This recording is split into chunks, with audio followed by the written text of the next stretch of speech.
my thickness. Is this because of what that woman said on the bus today or the train? Yeah. Oh my god, look at this cat bed. It's in an old TV. Aww. You need one. I do need one. I need one. You need one. You all need one. I don't need it. I don't need it. I need a hug. That's what I need it. Hug? Yeah. I will come and give you a hug. Oh, thanks. As soon as I possibly can. Delia, sit down. Delia. Delia. Alright, I'm back. Hello. Hello. Hi. I'm ready. We're all in. It's exciting. What happened at the end last time after I left? Okay. I'll do the recap. Awesome. All right. So last week we made our way inside the cave.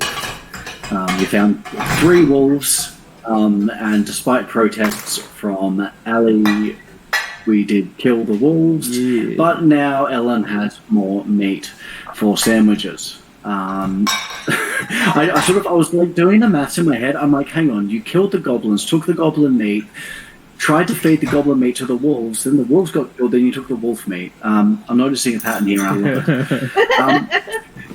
I love it. You explored the cave a little bit. You found, well, Rhubarb found some very sneaky little rooms, and found the goblins before they found him, and has reported back to you that there are more goblins in the cave. You're in the cave trying to find Sildar and Gundren, and you have no sign of them yet. You then somehow manage to break into the boss's room before defeating anybody else in the cave, and you have now subdued Clark, his goblin ally, and his wolf, and they are ready to be interrogated. And that is where we... Oh, and Am I asleep still? No, Heath's on my back, tied up in a little baby carrier. Very good. Yes. Okay, let's bring you back to the cave then. Bloody, where are we? Yay! Hello, cave. Alright. The cave of wonder. So here we all are in the cave. Let me get some cave music going real quick, because it's not a cave My unless... favourite genre of music. I'm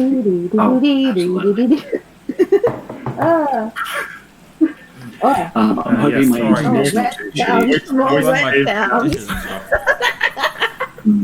too shitty. Dripping. That's what I need right now. Thanks, Stephen. It's dank in here. Oh shit, I dropped my water bottle lid. Oh no, it's travelled far. Still got It's travelled a fries in great the distance. Oh no. I'm leaving it on the floor, it lives there now. Luna will get it. There. Yeah, she'll knock it under the TV unit and I'll never fucking see it again.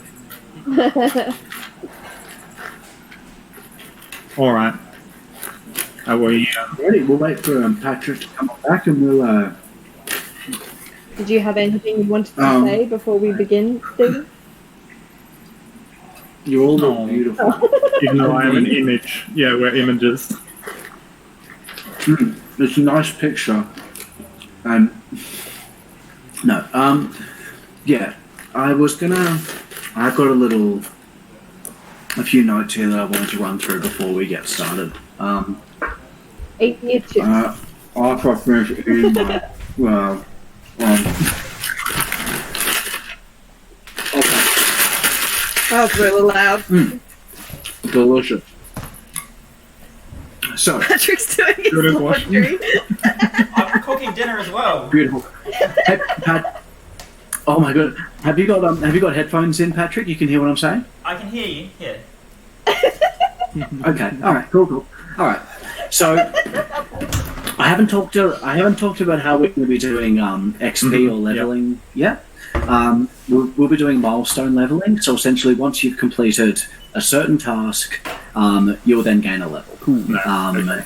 So it's sort of just as we move through the story, you will. Yeah, I can't be fucked keeping track of XP at all. Yeah. So just as we move through it, we'll just we'll do that. I've What are you telling me? now is that I last can't fly session. no goblins? No. But one thing, yeah. So yeah, because you know, if you guys solve an issue diplomatically instead of with combat, you know, I don't want to just be rewarding combat and violent outcomes kind of stuff. And so, you know, so yeah, it is more just about getting that story to move forward. Oh geez, let me have a little look ski. So you're sort of like just lost what I was about to say. You're sort of like rewarding dynamic roleplay situations rather than just combat. Yeah, absolutely. Well, you know, if you guys roleplay really well, I'll give you advantage on anything you roleplay really well, and you guys are all pretty good at that, actually.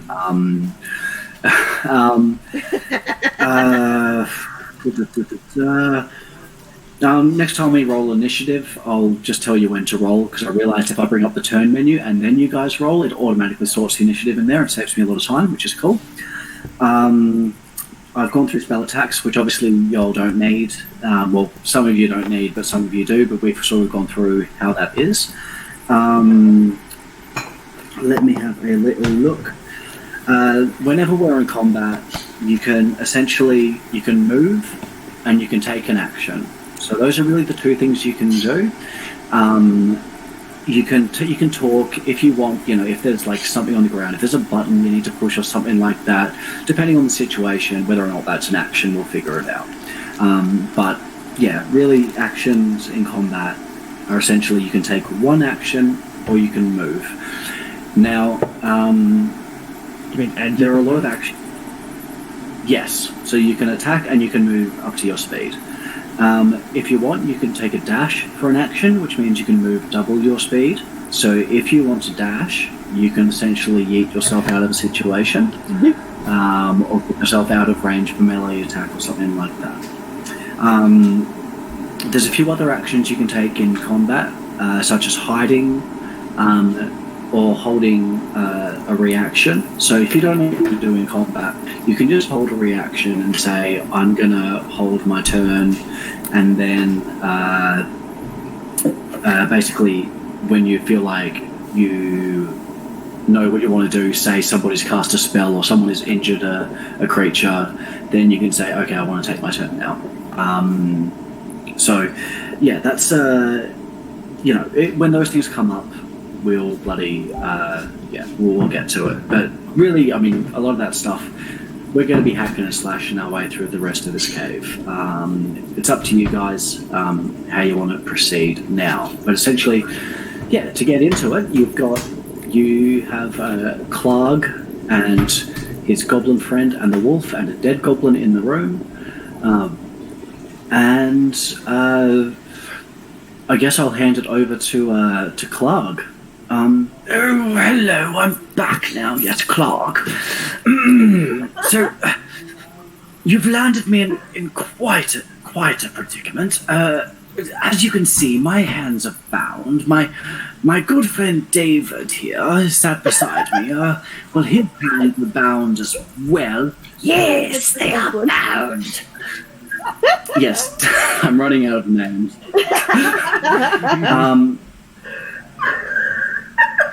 Now, what are we going to do here? I don't particularly want to die. Why are you in my cave? Where's Gundren? Friend? Oh, you're going to have to... Gundren. Oh, yes, short fellow. Yeah, Yeah, but with a beard. Right. looks kind of like me. Yeah. Yeah. Well, no, you. Yes. Well, no, but you have a wonderful beard. Oh, thank you so much. Delightful. Beard oil. Beard oil. I just wanted to try and make Lauren chuckle. Hey! So, listen. Gundren. He's not here. Well, we can see that. Well, okay, look, I know that we've been stabbing each other, but there's no need to be rude. What we're going to... Well, I mean, sarcasm is not welcome. No, okay. But we do have his friend. Sildar. Oh, is that his name? Tall fellow. Human looking. Ah, yes, very ugly. I don't know why you guys are letting Eldest lead this interrogation.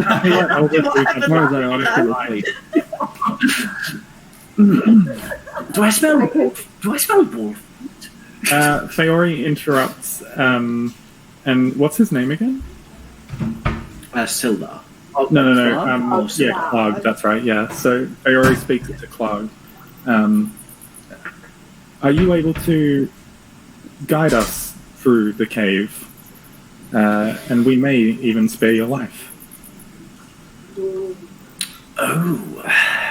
I have Sildar, though. We want to find out where Sildar is. Can I, so Alarafra is, has seen that Eldest and Fiora has this under control. So Alarafra's gonna, rummage around in those little boxes over there. To try Okay, well, Fiori... oh, that's what I was going to tell you. Okay, so Fiori rummaged around in those boxes last session. She found a bunch of treasure. Yeah. So there was 600. There was 600 copper pieces. There was 110 silver pieces, and there was a jade statue. I've divided the money up between all of you, and Fiori decided to keep the statue. Yeah, I wanted that frog. So you'll see that in your treasure. I wrote that in there. Shit, I'm rich. So yeah. But you can rummage through. You see that a lot of the items have a blue sort of crest symbol on them with Lion's Heart Goods, Phandelver. So basically, these goblins have been sacking caravans that have been going to Phandelver, mainly from one particular shop. Yeah, so really it's just general goods. There's some food, that kind of stuff. It's nothing that fancy. All the fancy stuff they God. So, Ellen, Eldest said to Feori about trying to find Sildar, right? Alright, so Feori nods and says yeah, look, I believe at least that from what I can gather, Sildar is in the cave and looks at Clark for acknowledgement. Yes. Okay. Yes, Sildar is here. Well, if you do want to live, I probably would suggest guiding us through the cave and telling any of your goblin cronies to stand down as we do so. Hell yeah.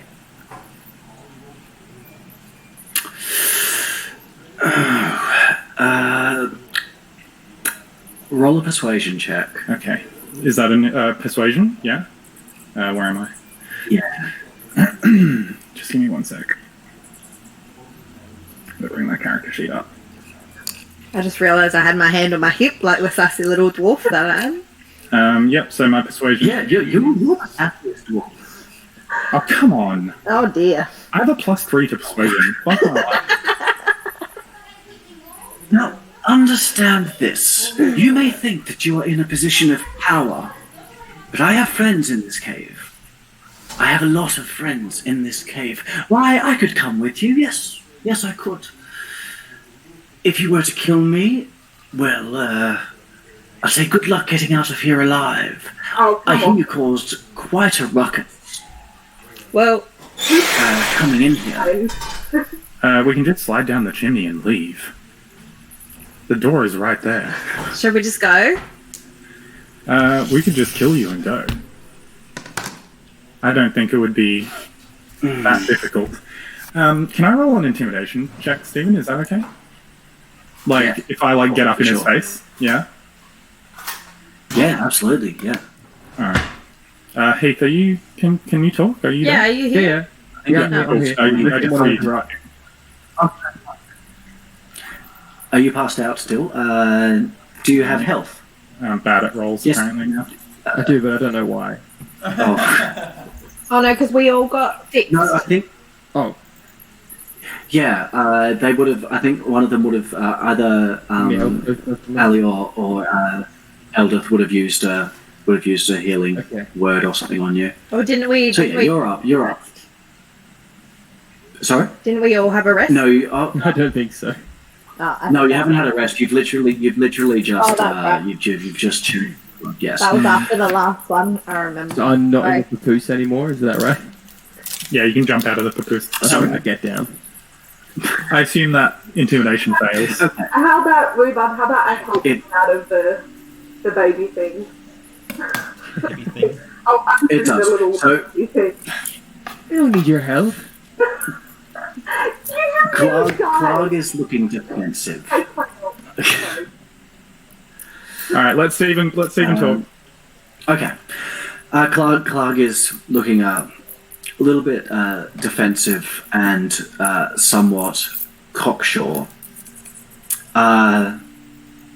You see, he looks to the side to his wolf and gives it a small whistle.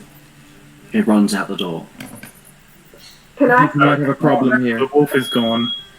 I'm just gonna go and get. Would the you? other one. Okay. I would. What is that noise? Who's What this? is that Fire alarm beeping? going off. Patrick, what are you doing? Oh, I'm cooking. Did you set the fire alarm off? Yeah. Okay. What would you like to do? The wolf is running out of the room.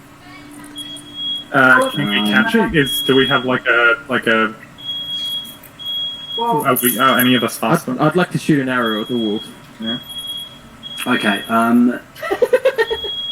That's totally fine. Okay. Take Fine. a pot shot. I'll only let one of you take a pot shot at the wolf. So, Heath, take your shot. God damn it. Why the bad rolls? Why? I didn't have advantage on that, did I?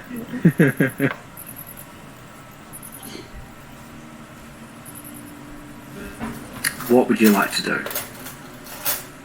our Rattler looks down at Akira. Oh, sorry. What a naughty dog. Am I right? Oh. I'm sending Akira after. So Alarathla looks down at Akira and nods towards the and Akira runs after it. Follow it. Why are you laughing? Okay. Do you want Akira to be stealthy following the wolf, or chasing it down? Stealthy following. Okay. Now I didn't get stats for Akira, but what I'm going to do, let's have a look. Creatures. I'm going to send you through a little picture of stats for a Mastiff. Those are Akira's stats. Okay. I assumed that I could do this, everybody. Sorry. Yeah, No, you can. You definitely can. do it. I'm just going to send you through the stats. You can definitely do it. I'm just going to send you through the stats that Akira is going to be using, just so you know Yep. in the future. So, because we How? I was more just laughing at the concept of a small Sorry? fox chasing a gigantic wolf out of the room. I also like that every roll we've done so Uh, far tonight has been a fucking critical miss. Yeah. Somebody's hacked the app. Okay.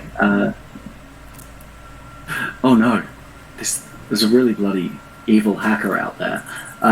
Okay, I'm gonna drag and drop this. This should become visible to you very soon. Oh, bye. Why? What are you Oh. cooking, Patrick? Just pasta. Onions. It's muted. Just onions. Just only onions. Having Hang fried on. onion. Have for I dinner. muted? There we go. Only onions. Only onion. Just onions. You having a cry yet? Ogre spec. Oh, you like the new Nat's what I reckon, but like just onion? I don't think I could compete with Fuck that. onion powder. Only use And onion. he's back. Crush onions. Crush real onions. Hello. Hello, alright, I'm just gonna roll a stealth check so I don't have to worry about this shit yet. Okay, Akira stealths out the door. Ooh, Okay, what a sneaky little fox.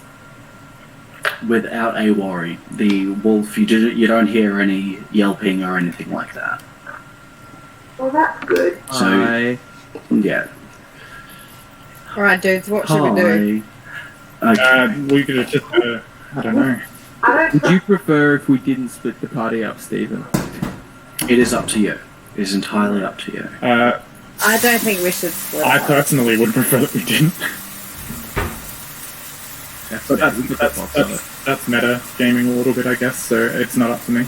No, that's fair, yeah. I just... We should all stay together.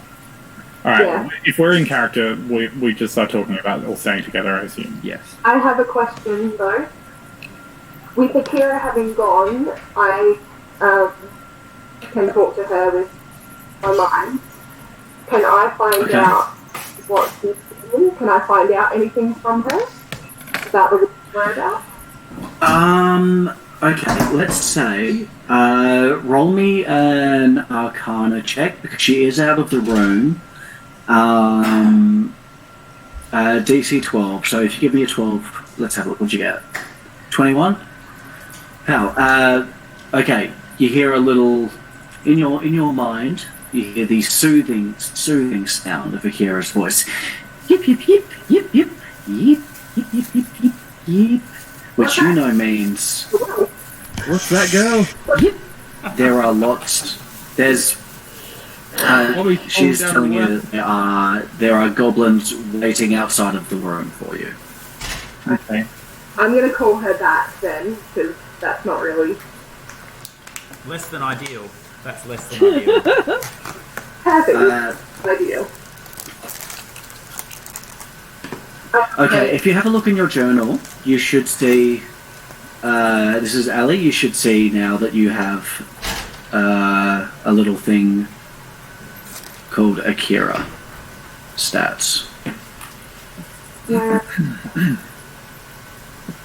Or not. Where the fuck is it? Never mind. Okay, anyway, Akira comes running back into the room. Good girl. All stealthy like. Thanks. Yes. There we go. Okay, I'd like to, so Algarasla is going to relay that. Yep, there goes Okay. Lauren. So, are we gonna fight our way out of this? Is Or Lauren are we- gone for everyone else? Yeah, she is. okay. Yeah.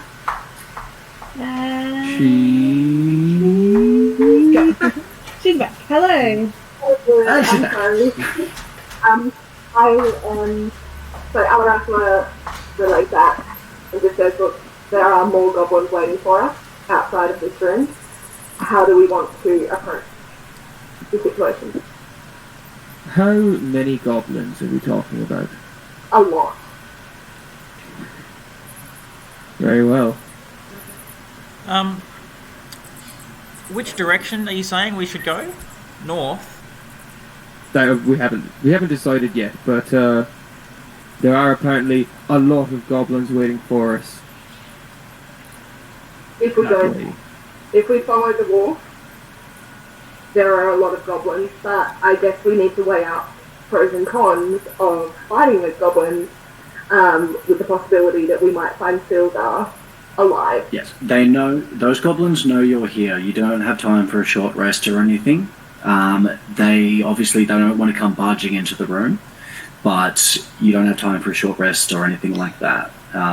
So, yeah. Should we try and intimidate Clark again? Yeah, Someone else can. well, I'll do it if you want. Algarasla decides she's had enough of this shit and walks over to Clark and slaps me in the face and says, Whoa. Oof. we've killed a lot. I'm gonna lie. We've Do a killed a lot of strength check on that. Hang on. So what was that? Do I need to roll first? No, tell me what you're going to For do then. deception. Algarasla slaps Clark in the face and says, look, As a party, we have killed more of your kind than we care to mention. Tell us what we need to know, take us where we need to go, and call off the goddamn goblins. Okay, roll deception. Because Clark is a bugbear, and you guys don't look like you've killed many bugbears. You, in fact, haven't killed a single bugbear. So roll deception. Did that work? No. Hold on. Oh, good. Oh, good. Oh, good. Well, that didn't work. Oh, yes. So tell me. So, I mean, Clark is still chained up on the ground. He's just a cocky fuck. He's not the brightest person in the world. But it seems all attempts to intimidate, persuade, or deceive him, he's just, either he's too dumb to understand that words mean things, or he's just not convinced. What's David? David the Goblin? Yeah. Can Feori, Feori, like, looks at David the Goblin and sort of, like, grabs him by the scruff of his neck and, like, drags him over to, like, next to Clog and says, "Do you care about this bugbear?"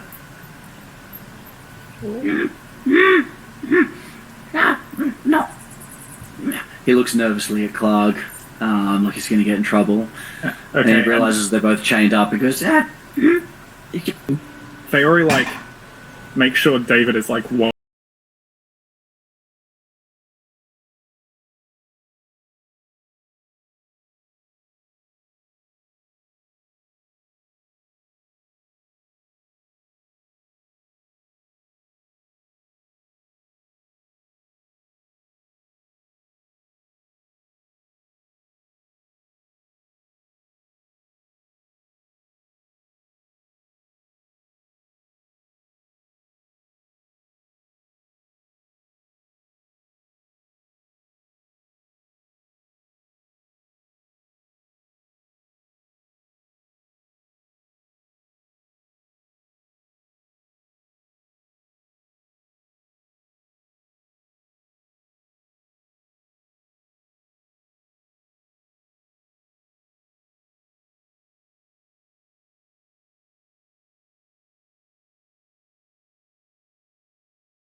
and, like, kicks Clog to the ground, sort of, as he's bound, and says, "Would you like new bosses? Ones that treat you well and bring food and treasure?" And sandwiches.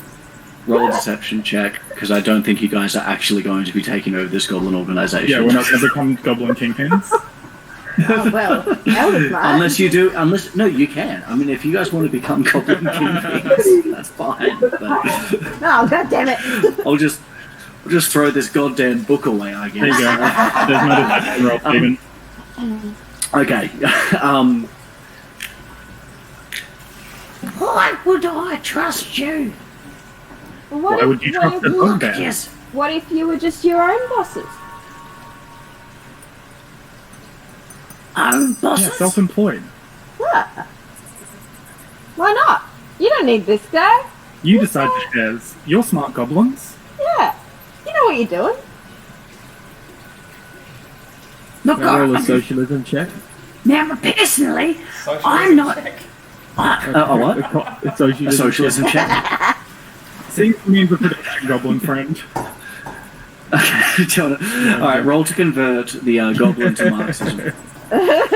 I'm serious, roll a persuasion check. Go on. to see if he enjoys the idea of workers' rights. Yes! Oh my god! Yeah.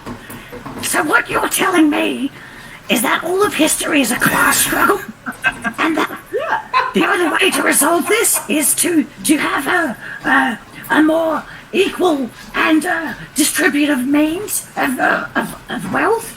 That's actually really, really eloquent, David. Thank you. Oh, thank you. Even though I'm a goblin, I seem to have a very evolved idea of postmodernism and structures. You do, David. You do, and we see that. We see that in you. So get rid of this Clark guy. Like, what are you doing?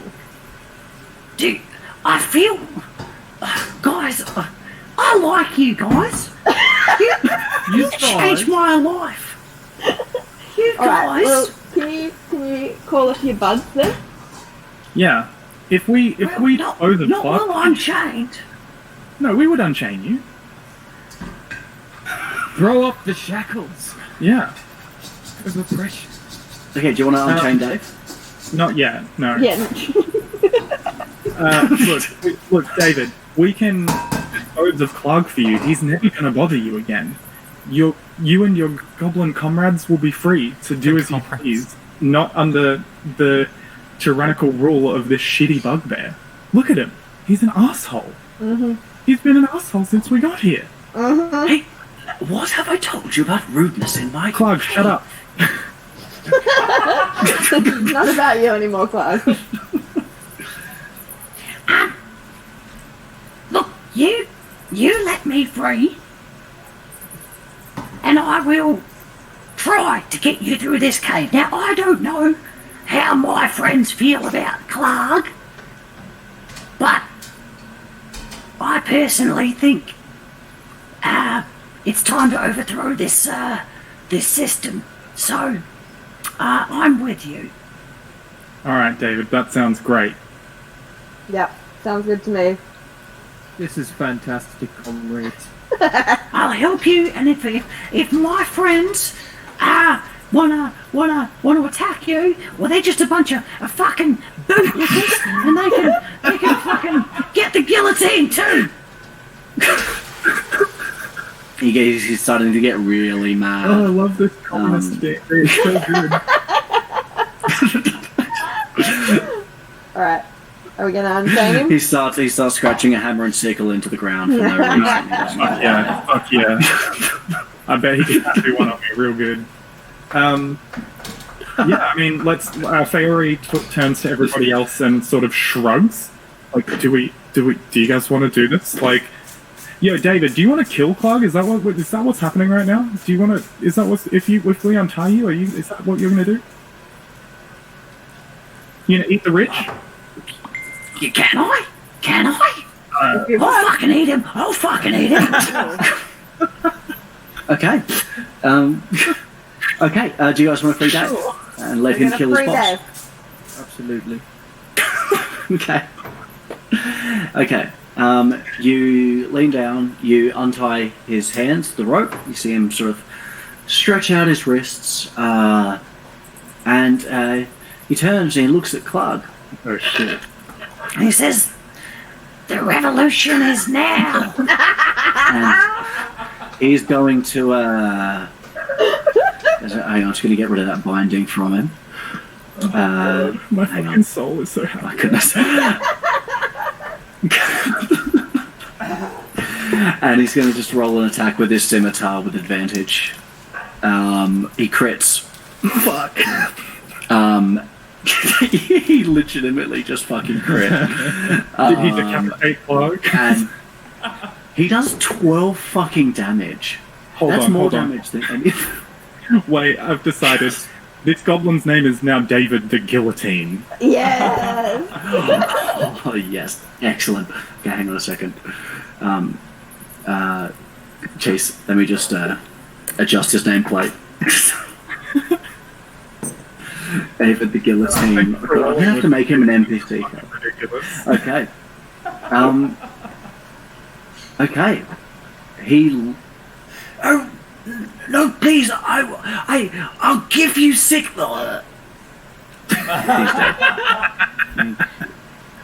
He tried to offer him sick leave, but that wasn't enough to overcome the inequality of the situation. Tried to offer him an 80-cent. He is dead. Goodbye, Cog. That is the death of Clog. I kick Clog's head into the fire pit. Whoa. No, don't do Oh. that, because if other goblins see Clark's head, if we're going into the cave, like, we should probably hold on to it. Alright, then Pretty done. I refuse to kick Clog's head. That's good. I made a snap decision. I caught my foot before it hit his head. I'm gonna pick this and tie Okay, some do you want to rope. take? So you want to take his head in? Okay. Yeah. I'll tie some Yeah, rope. you should. Out of it. Yeah, it's on my shoulder now. Didn't I might take a little bit of Um, clog meat while we're here.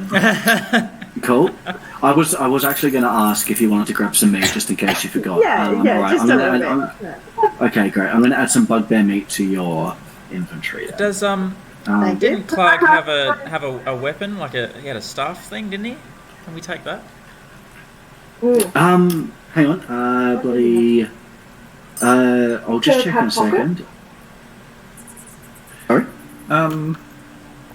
Do we need to implement some kind of buzzer when we all want to speak, so that we're not all screaming over one another at some stages? Oh, This is smoke getting alarm. yeah.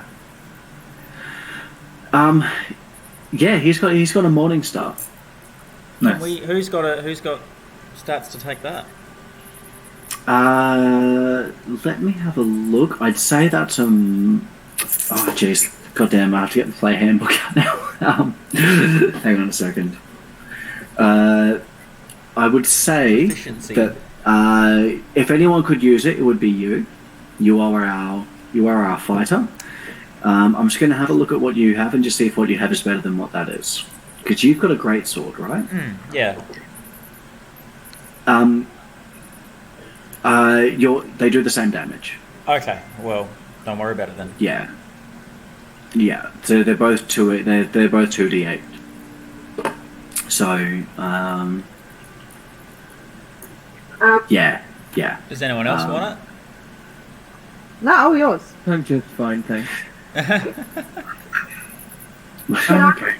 Okay. So you've got David the Guillotine, who's offered to take you through the cave. He cannot guarantee your safety, but he will help you in any fights you encounter. Awesome. All right. So Fiore looks at everybody and gestures towards the door and asks, "David, would you like to go first?"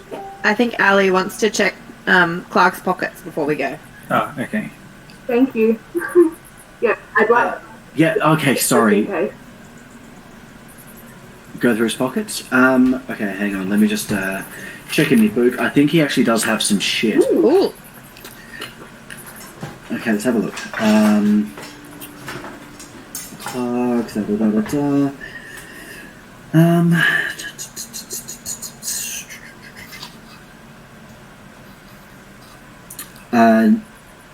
Treasure chest. No, he has nothing on him. Everything of value he had was in the chest that Fiore found. Sorry. I'm very sorry. Okay, you find a picture of his little bugbear child. They look really happy. You know that child was going to be a class traitor anyway, so.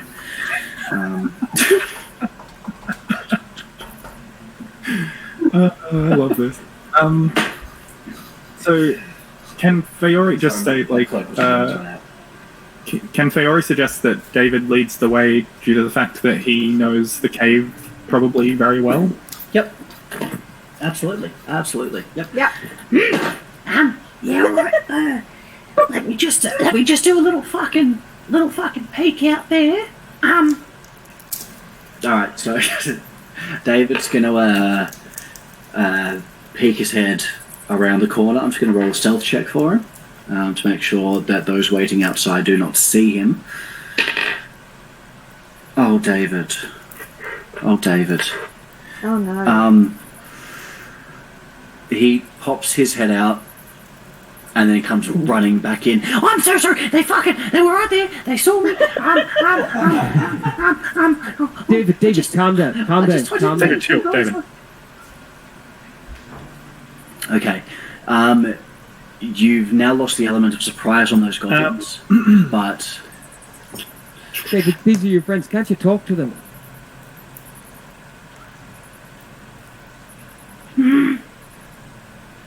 Yeah, hang on, let me just think of how to justify my really strange behaviour just now to them. Oh, just tell them, David, just tell them that you would ask the boss's wolf. He hasn't seen that we had the head, and the wolf ran that way, so just feel like, sorry guys, was looking for the wolf, gotta go back now. Faori said, I have an idea. yeah. Al, you took the head, yeah? Yep. Plugged head? Perhaps if David brandished the head and used it as proof of death and claimed dominion over the cave, he could perhaps... That's the whole point. We don't want David to claim dominion over the cave. Are we trying Well, But I thought there was a revolution.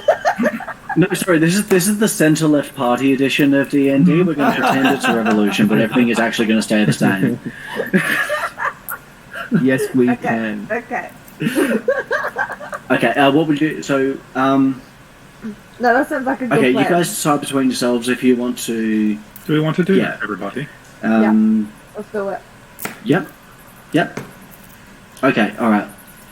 I'm going to send David out, and I'm going to give him a persuasion check with advantage to tell those goblins out there to chill the fuck out.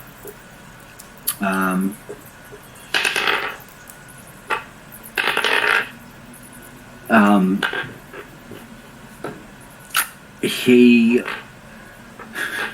Poor I hate David. that we can't see when you roll. He walks. Yeah, that's the magic. That's how the sausage is made. That. Yeah. Sorry. Okay. He runs out. Says, listen, I'm your new boss. Oh, David, no. Oh, David, no. We all just facepalm. He's not a Roll persuasive man. facepalm check. Yeah. I draw an arrow. You'll take 1 damage from face palming so hard.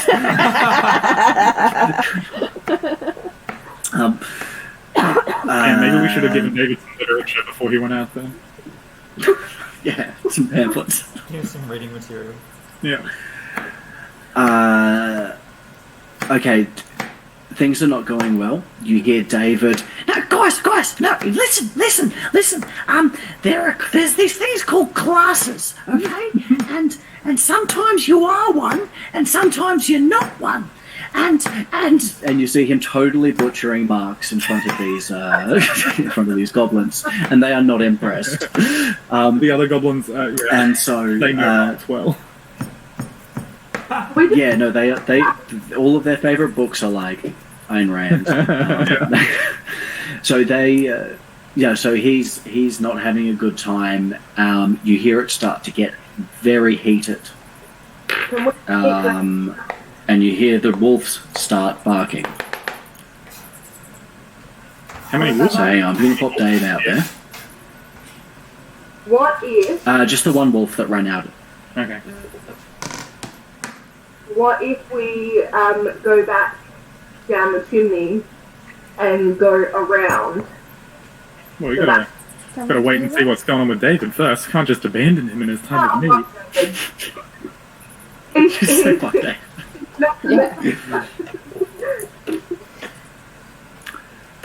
We can't be the CIA in this situation. We got to stick around. Okay. We also don't know what's back down the chimney, and we do know what's happening up here. So I think it's best if we stick with the current plan. Well, I think we better get out there. Just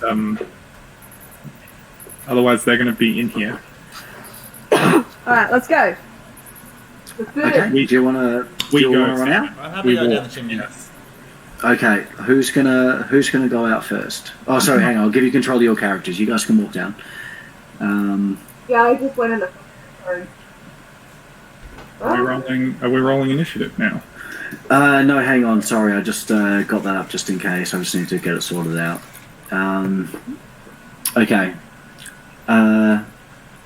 You walk down the stairs, and you enter a very, very large cavern. There are two large lakes. Ooh. One of which has been drained from when the goblin who was on the overpass over here, has let that loose. As you run down the stairs, you see David the Guillotine face to face. Hang on, where are we, you fuckers? That's right. I'm That's so racist. clunky. There's 3 goblins and 1 wolf. Oh, that's nothing. Is that all? Oh, we got that. David. You fucking lie. Sorry? I said, Akira, you fucking liar. She doesn't have a concept of what a lot is. She sees one goblin. It's like, that's a lot of goblin. That's a lot of man. Yeah, she went in a sexual way. Like, Whole lot of goblin. that is a lot of goblin. Oof. Okay, Stephen, you can't make noises Okay, like that are in the microphone. sorry. Okay, so you're all down in that room now? Sure. I'm bringing up the rear, but I'm sort I of got it. Woo! yeah. There-ish. You're bringing up the rear? Okay. Oh, I Alright. have to move myself. Look, I just Happening. okay, so you run out, you see Dave face to face with these 3 goblins. They are screaming at him, you killed Clark! You killed Clark! And he's trying to explain to him the goblins why that's a good thing, and they are not having a bar of it. The swords are drawn, it is very heated. I will get you guys to roll initiative. Damn. Fucking make that initiative roll. Oh gosh, yeah. Did that not work? No, you're all good, you're all good. Oh, no valid token was selected, it says for mine. Initiative. Interesting. But it's 21, and I'd like to keep that. Oh.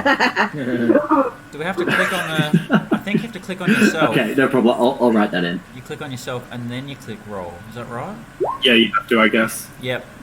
Oh, well, I got a 6 the first time. But whatever.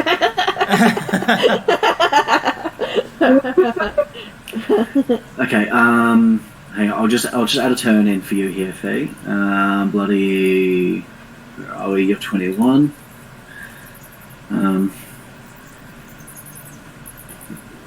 Okay. Everyone else is in.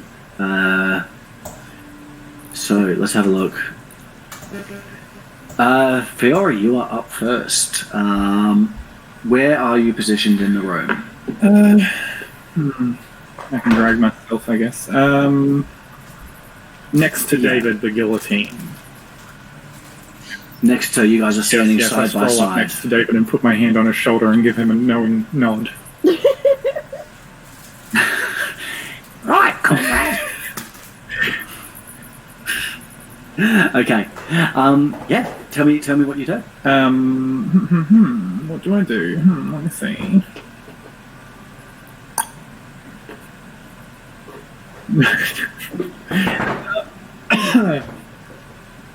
Can I use Format Heard Me? Yeah. Just make my voice real loud. Okay. And I just say the word very loudly and commandingly, flee.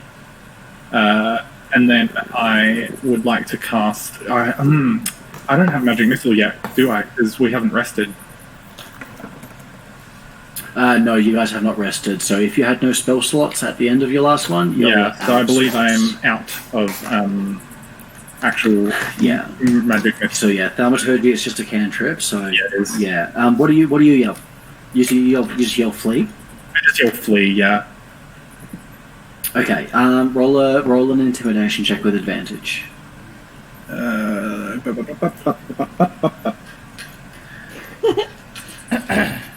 I'm getting there. Apologies. Intimidation. I'm just gonna contest it with a constitution check from all of the goblins. Yeah. Not great. Yeah,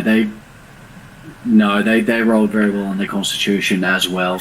That being said, they're a little bit shook. But they stand their ground. I show solidarity as a minor action with David.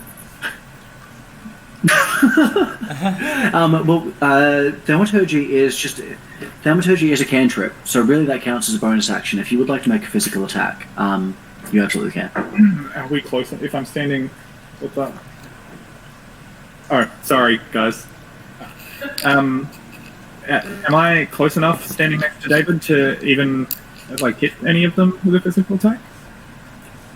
You can charge in. You haven't moved on this yet, so yeah. you can use your movement to charge in. So I pull out my spear, and I will rush the first goblin in the rank. Okay, great. Which is 1d6 piercing. Yeah. So I've got your sheet up. So you want me to roll a 20? Yep. Roll you 20. Oh my fucking god! I'm done.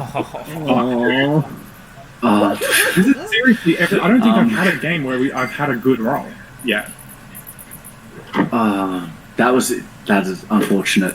You know that thing you do in school where you move a pencil really fast and it looks like it's wobbling? Mm-hmm. Those are all your spears. Wait, are they impressed? You just for some reason you think it's No. David is. David's like, Oh, that's pretty fucking cool. Okay, Patrick. You're up. Yeah, look, I think I'm gonna shoot with my longbow at the closest one to me, which I think is. Okay. Let me draw on that. Now you're that one. All right, cool. So yeah, that guy. Yep. Yeah. So make an attack with your longbow. Yes. Oh, damn. Boom. All right. Cool. That definitely hits. Nice. I still only So have click on longbow again to roll your damage. 2 HP. Okay, that's good. How? All right. You shoot an arrow straight through this goblin's eye, Ooh. and it falls down and dies. Yeah. Take that, Boom. goblin. Okay. Did you want to move or anything else for your attack? I think I'm alright. I think. Okay. Should I move Yep. further away? Because I have 2 HP. You've got. That might be a smart idea. It's up to you. You do have your longbow, so. Can I go here?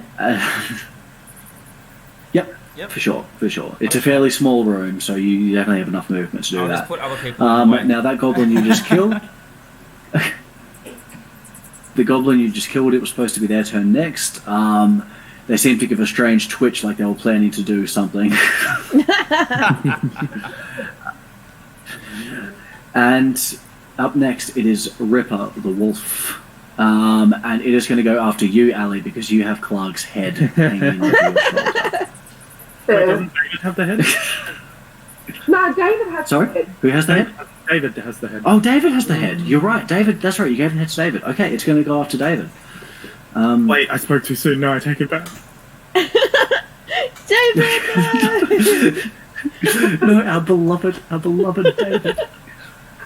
Oh, he kind of fucked up. Oof. So. Oh no. You see Ripper jump up. Oh, no, good boy. Rips out David's throat. No! David falls to the ground. No! Where does that put Ripper on the map now? That puts Ripper on top of David. Oh.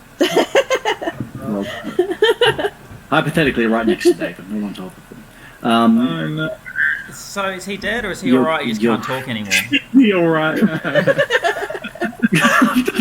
As blood is coming out of his throat like a fountain, like a scene from Kung Pao. Yep, Goblin. David is gone. Fayori feels a tightness in her chest. And Ali, it is your turn. Yep.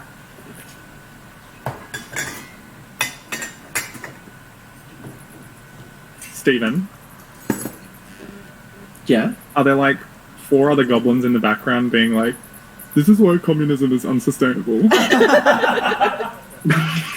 Yes. You just you hear a whole bunch of ranting about the tolerant left. This is the fucking best thing ever. Okay, Ali, what would you like to do? I have spell slot left. I thought I'd use them, but I have one You have left. one spell slot?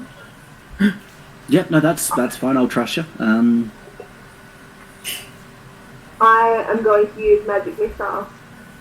And I'm going to aim one Alright, at the wall, one at the goblin, and one at the other goblin.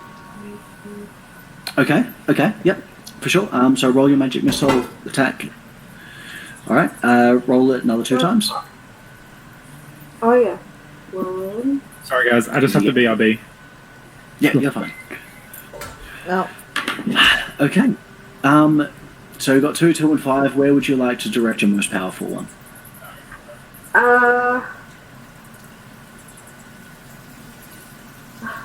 Do I want to do it at the wall? I feel as though Ali would aim the biggest one at the goblin closest to her. Okay. Yep. Other 2 at the wall.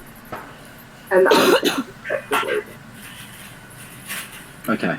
All right. So you do 2 damage. You do 5 damage to this goblin, and you do 2 to the other goblin and to Ripper, the wolf.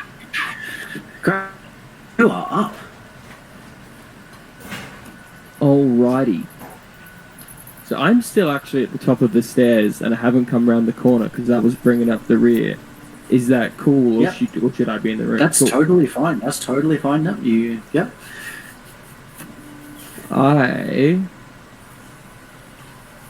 With advantage, I guess, because I've come around the corner and I've been hiding. You tell me. Well, I'm tell me what you'd going like to do. I'm going to do a sneak attack on the wolf is still alive, right? Yeah. The wolf is Yeah. still alive. I'm going Yes. to do a sneak attack and shoot an arrow at the wolf. Ooh. Okay. No, you can definitely roll advantage on that attack for sure. Cool.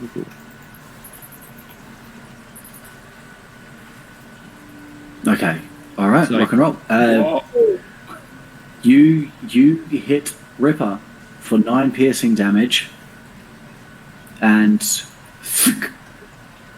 Ripper goes down with an arrow through its evil wolf throat. I'm trying to make Ripper sound really evil because I feel guilty about killing so many dogs in this. Okay. And so many Up next. Fucking bootlicker.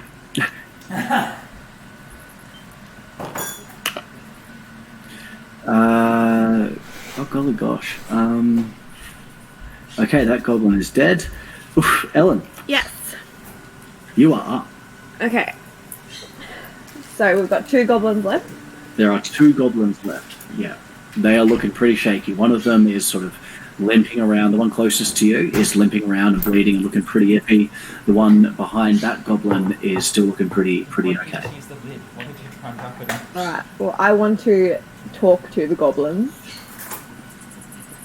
And ask Okay. What are you if they know what are where you gonna say? Gundren and Silda are. I want to ask if they know where Gundren and Silda are. We're gonna fucking kill you. We're gonna fucking kill them. We're gonna I can kill everyone. Come at me. They are Alright. not having a Okay, conversation. I'm gonna use my hand axe then. Okay, Is that range okay? attack. Yep, for sure. So as a range from where you are. Yeah. Yep. Okay. All right. Yeah. Roll the attack.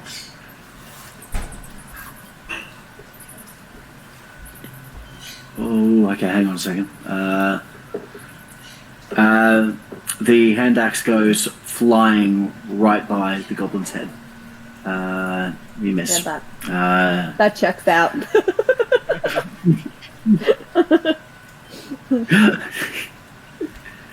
And it is the goblin right at the back. It is their turn. They are going to take a full dash action and disappear. Oh, bye. Oh, shit. They run across the overpass, and they are gone from sight around the corner. That seems like a problem. And it is back up to you, Feori. It looks like you're gone, so I need to. You're here? Okay. It is. Alright, it's your turn. There is one goblin left, looking very injured, looking very scared, but still standing their ground. I'm glad you built up how weak and pitiful this goblin is so I can roll a critical miss and fuck it up.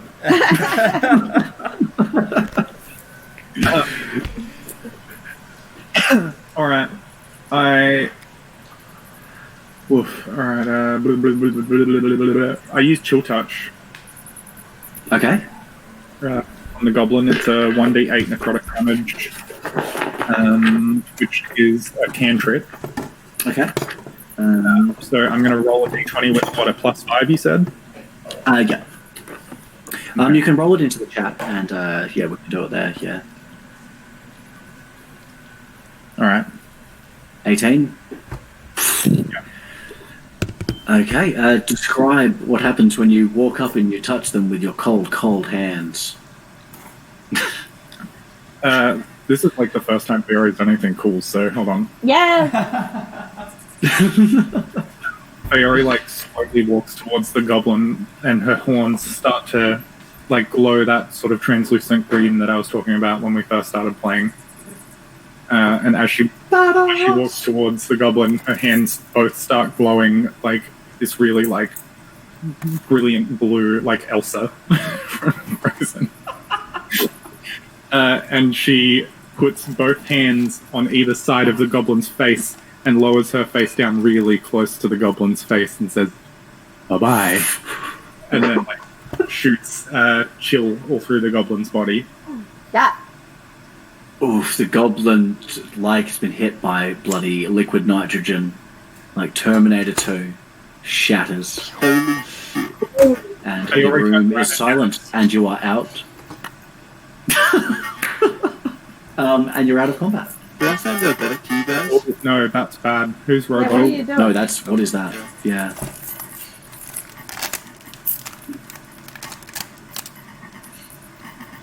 It's like a reverse microwave spell. Oh, is that he? The robot-y. Yeah. Yeah, Heath, you're sounding very, very roboty.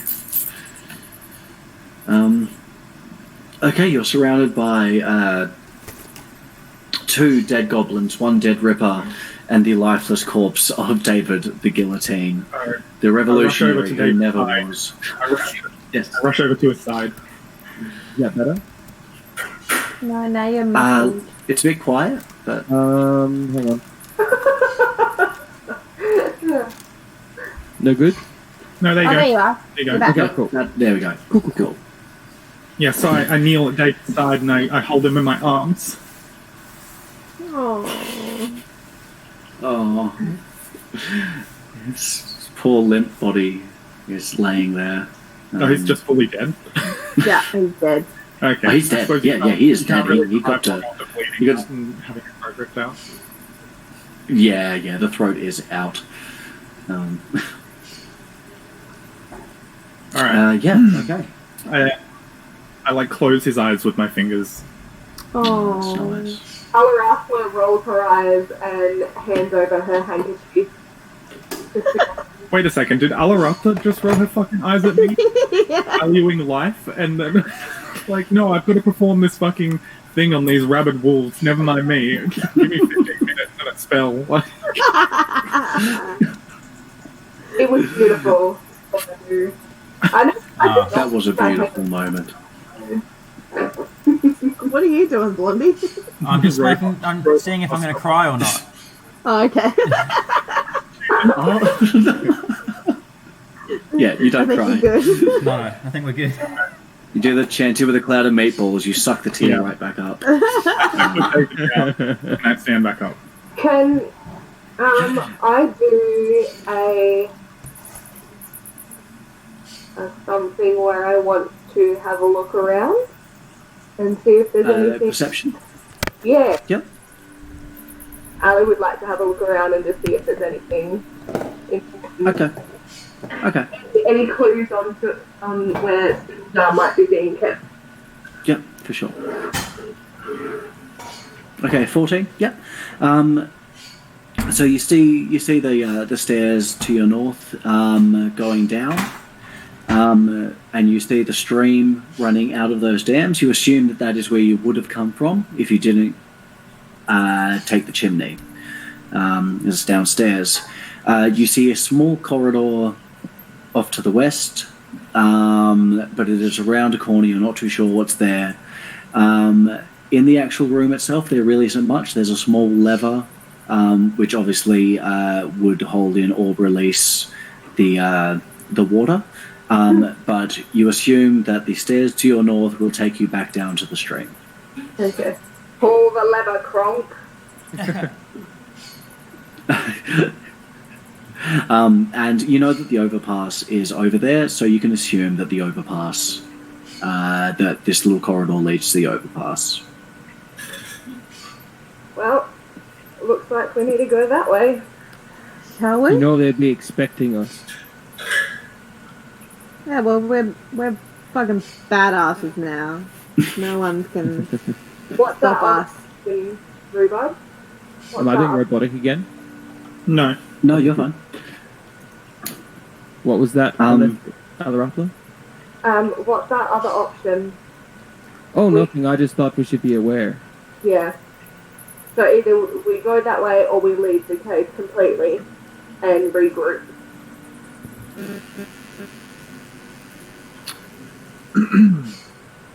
Door?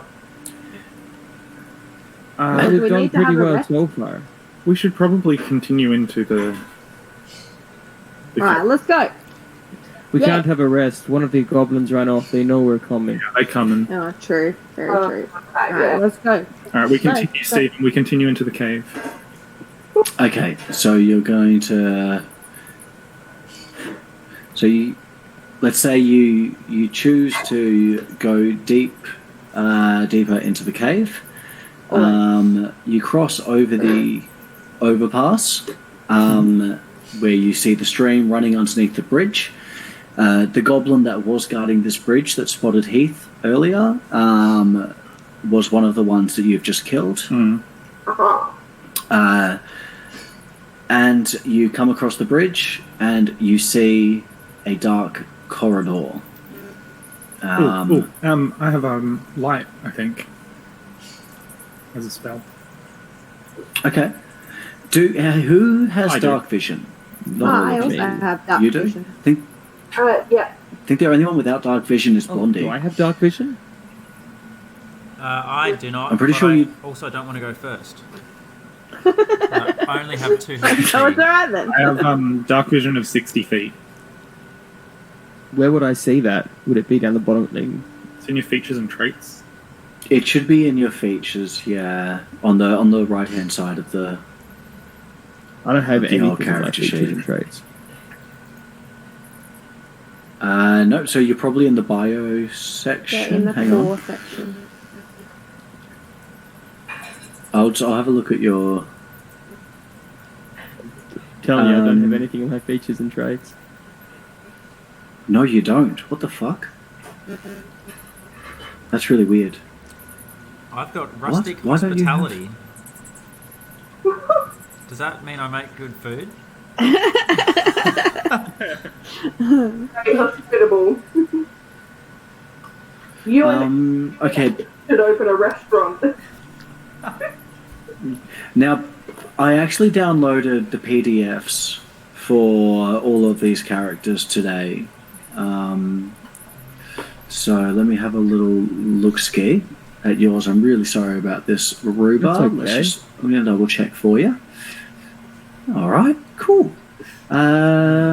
Thieves can't. No, you do not Rustic have dark vision. hospitality.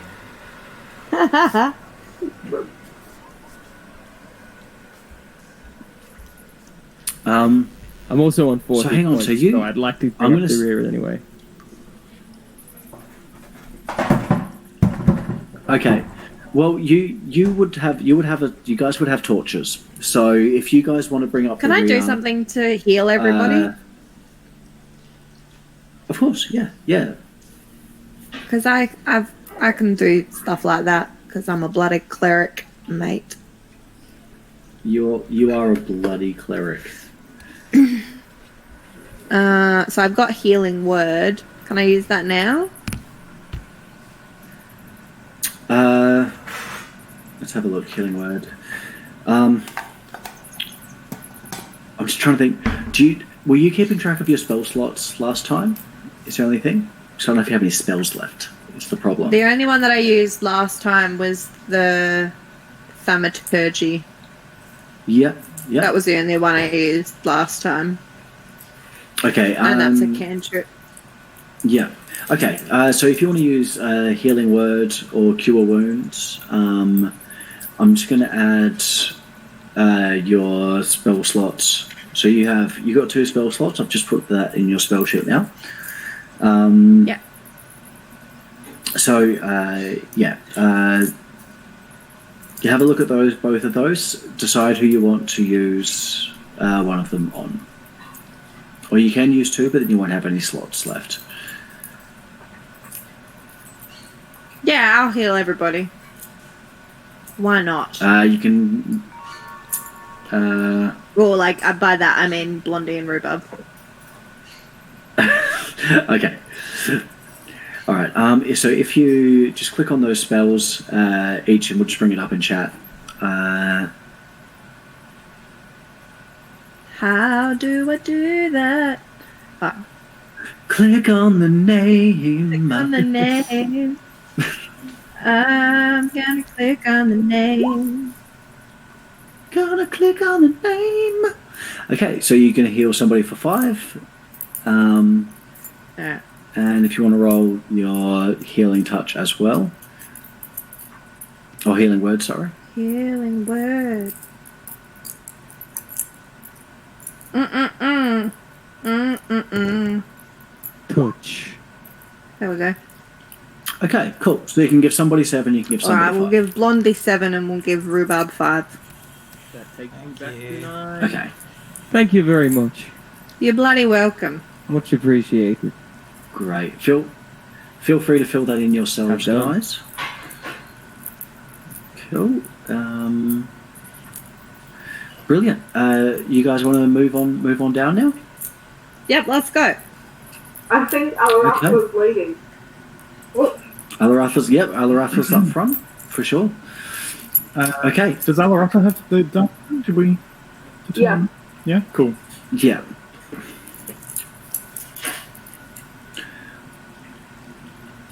Right, let's cross this bridge. Bitches. Let's go. Let's go. Great. You cross the bridge, and you as you cross the bridge. Nice. Sorry. Oh, nothing. You cross the bridge and you come into a dark corridor. Are you coming? How would you like to proceed? Onwards, I guess. Yeah. Oh, Can does I- Ali want to do a stealth? Stephen? Sorry. Can I roll a perception check just to see if there's anything that we should be paying attention to in the hallway at all? Yeah, for sure. Yeah. Okay.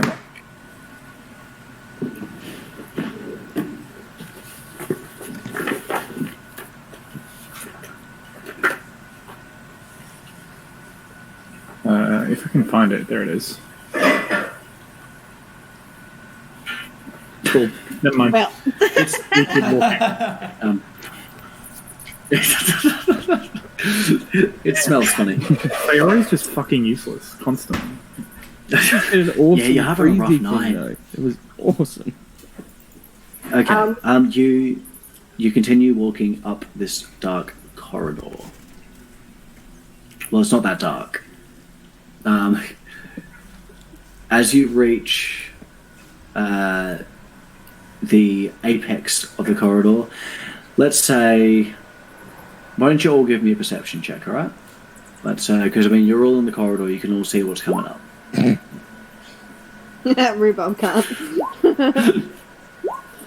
I don't have dark vision, it makes sense. Sorry, I'm All getting... Oh, god damn it. No, Ali's up front and she got the best perception roll. Ali, you see, nobody else seems to see you, but because you're up front, you notice the slight sound of goblins talking, and you see the hint of light coming out the end of a tunnel. And now you know that Rhubarb snuck into a room where there were 3 goblins earlier. Language. You know that there was a room with 3 goblins in it earlier because, you know, you've sort of figured out where you are. You know that this is the same room that Rhubarb... Yeah, exactly. So this is the same room that Rhubarb found that you're about to walk into. Okay. So Ali's going to relay that message very, very quietly to everybody. Okay. I'm pretty sure we have just found the cabin that you, Rhubarb, found earlier with the 3 goblins. I'm really glad I risked my life for that information earlier. I feel really useless now. You did so well. Oh no, I didn't mean to do that. Oh, Oh no. Wait, how many people? Was that just Alarafta being icy to me? Yes.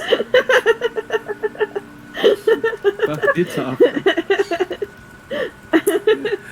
Okay, how would you... White check, because I've got... Oh, Blondie just wants to go for it. I mean, Blondie, if you want to, I can... Can we sneak the room? Oh yeah. Yeah, of course. Yeah, you can. Yeah, you can sneak. Rhubarb's been in this room already previously, so he knows like where the goblins are, like their positions and stuff. Like, I look at Rhubarb and like, would it be worth us trying to sneak in there, or are they like all just standing there? Like, well, we saw the other goblin run away in this direction earlier, so I think they're probably expecting us. Can I need some advice with prestidigitation? Yes. Can I use that spell to like set off something that like confuses them? You'd like to distract them? It's only got a range of 10.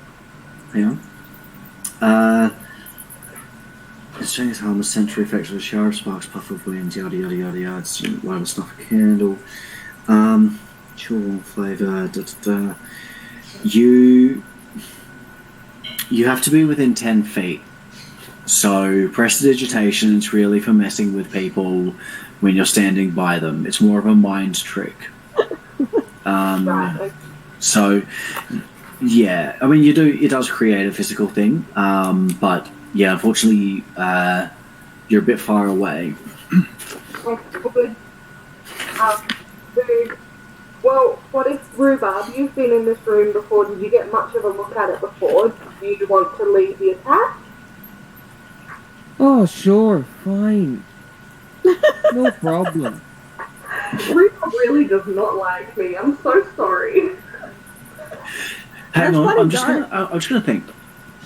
Okay, actually, Ali. Yeah. Oh my god. Okay, I'm first thinking about prestidigitation a bit more. What specifically would you like to do? Well, I can send a sound in there. I would like to send like a really piercing scream that kind of. A piercing scream. You know, like that really, really piercing sound that like knocks everyone to their knees. Or like a Obi-Wan Kenobi thing. So what's your reckon? That's just you and McGregor. Don't stress about your arrows, Patrick. No. Okay. Okay. If you roll, okay, yes, you can do that. Give me an Arcana check. If you get over a 15, you can roll a stealth check. You can all roll stealth checks with advantage. Hold on, where is it? Arcana.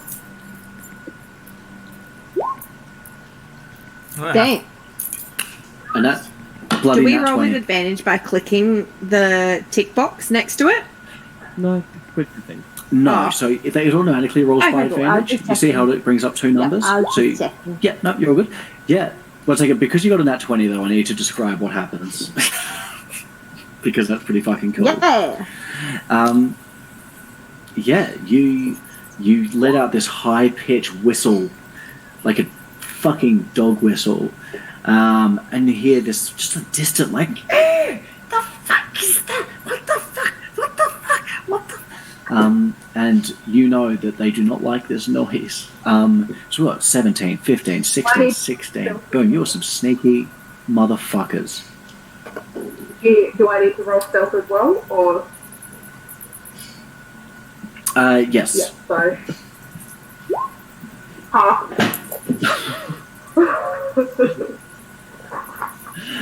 Okay.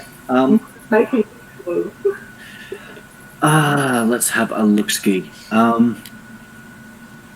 Now, your plan going into this, do you want to sneak in and just attack them? Yeah. Yeah. Don't we need Yep. to know where Silda is? Oh, we do. That's true. You do need to know where Thorda Well, is. we'll just run in there and look intimidating. Then. Yeah? And make sure none of them escape. Yeah. Anybody Okay, else? are you all going to run?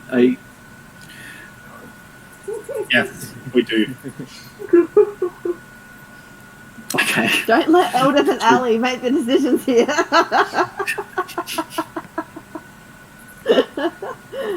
No, that sounds fine to me.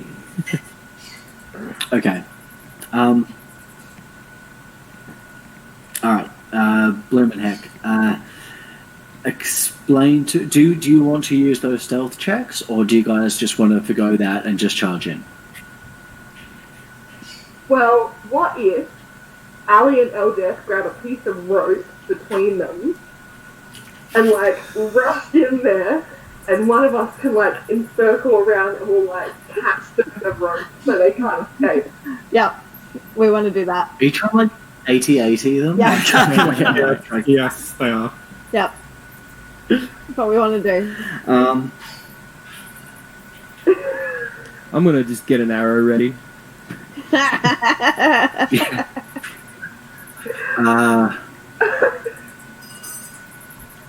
I don't know what to do.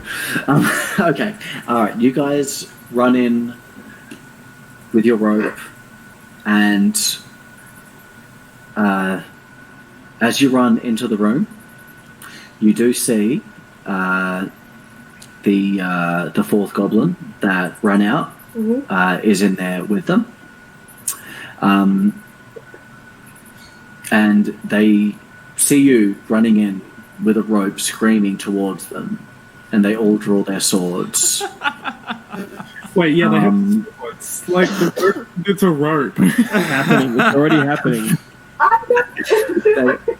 Anyway, continue, Stephen. Apologies. They, no, and you let's roll some initiative, people. Is everybody going to come in behind them, or is Ali and Eldeth going to be? You definitely hear the chaos of a lot of goblins. I definitely run in behind them, carrying. yeah. Yeah, fair.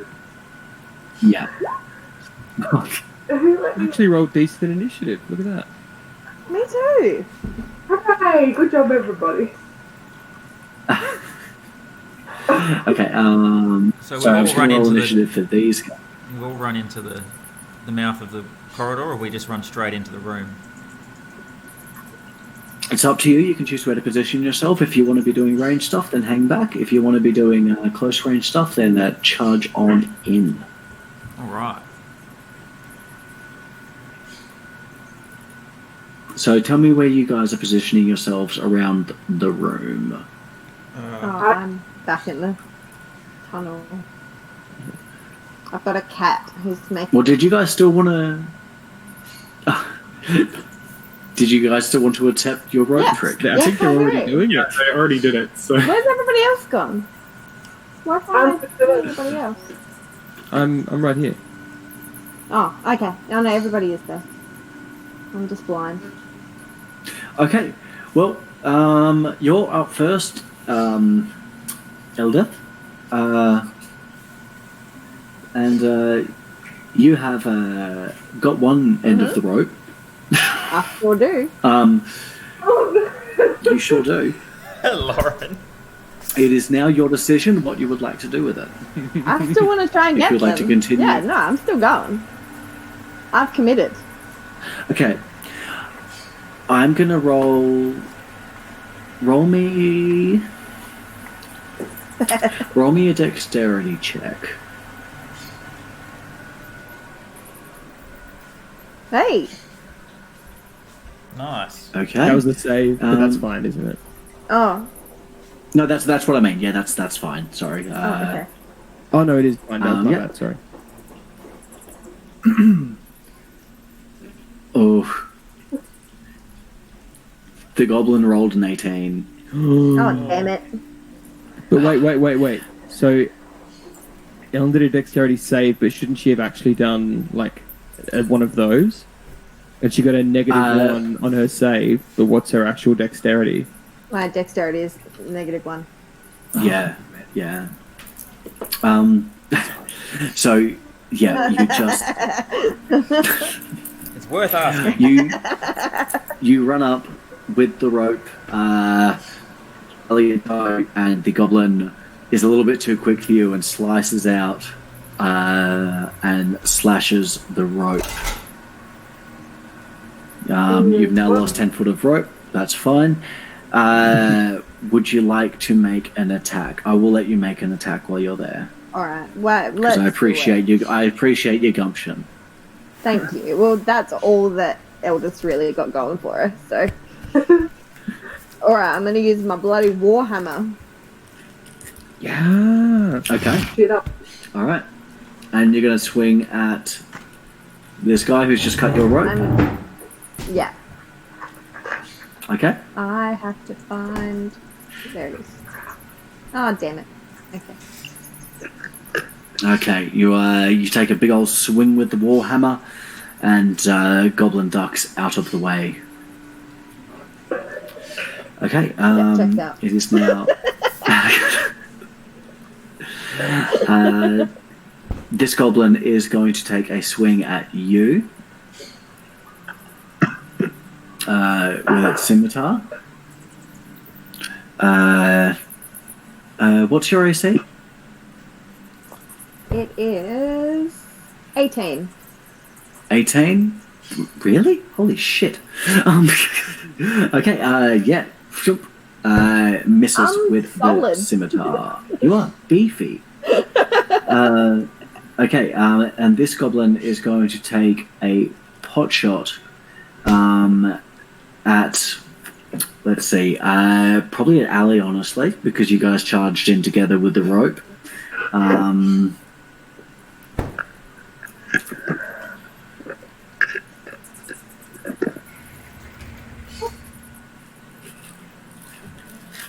Nope, and totally fucking beefs it. Yeah. And it is Heath's turn. Now, Yeah. Heath, are you still are you sneaking? No, I've run in with everyone else. Have you I've run come in into the room? Yeah. You've run in with everybody? Yeah. Okay. All right. Yeah, absolutely. But I would like to ready a reaction. I'd Ready like to draw my bow, and I'd like the trigger to be a goblin taking a melee attack at any of my other party members. Done. All right, deal. I'll make a note of that. Cool. Thanks, Rhubarb. 1 minute. Yeah. So you're just sitting there eyeing off these bastards. All right. And up next we have Fiori. Okay, I'm here. So I made a mistake earlier with the chill touch spell. I got it wrong. It is not an ice spell, funnily enough. Yeah. It still would have killed the goblin. Like that doesn't change, but it's a ghostly skeleton hand, and that like clings to a character, and they can't regain hit points until the start of our next turn, but it also does still do that damage. Okay. Hmm. I guess that explains why it does the necrotic. Yeah. Okay. So yeah, it's like a ghostly spectral that grabs onto them. Anyway, this is good to know. Which I'm going to immediately on the first goblin closest to me. Okay. Can you just long click on the one just so I can see which one you mean? What? That one? Okay. No problem. D20 plus 5. Sorry, so what attack are you doing? Chill touch. Oh, you're doing a chill touch. Yeah. Okay. Yeah. All right. Okay. Bloody. Plus 5. That's not bad. 19. Yeah. It hits. Roll your damage. Roll 1d8, baby. Ooh, I mean not gross, but. Okay. You send out this spectral, ghostly, disgusting hand, and it sticks one finger directly up this goblin's nose and just scratches a bit, and the nose turns black. But they are still standing. Now, this is the same goblin that ran away from your earlier battle, so they were already looking a little bit damaged, and now they are looking very damaged. They are looking unhappy. And Patrick. All right. Well. Sorry, Blondie. Let's do another one of these at. I'll have to pick one. Yep. Which one actually?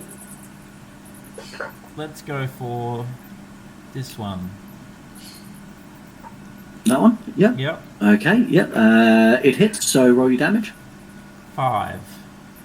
5. Shoots right through this goblin's shoulder. Comes out the other side, and it goes, ew! Do we know these other goblins' names, by the way? No, you do not. You've never met them before. Fair enough. Okay.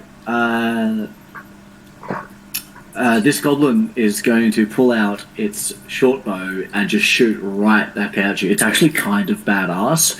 It reaches and it grabs its arrow from its shoulder, yanks it out, whacks it back into its short Arrow bow, back to me. Yeah.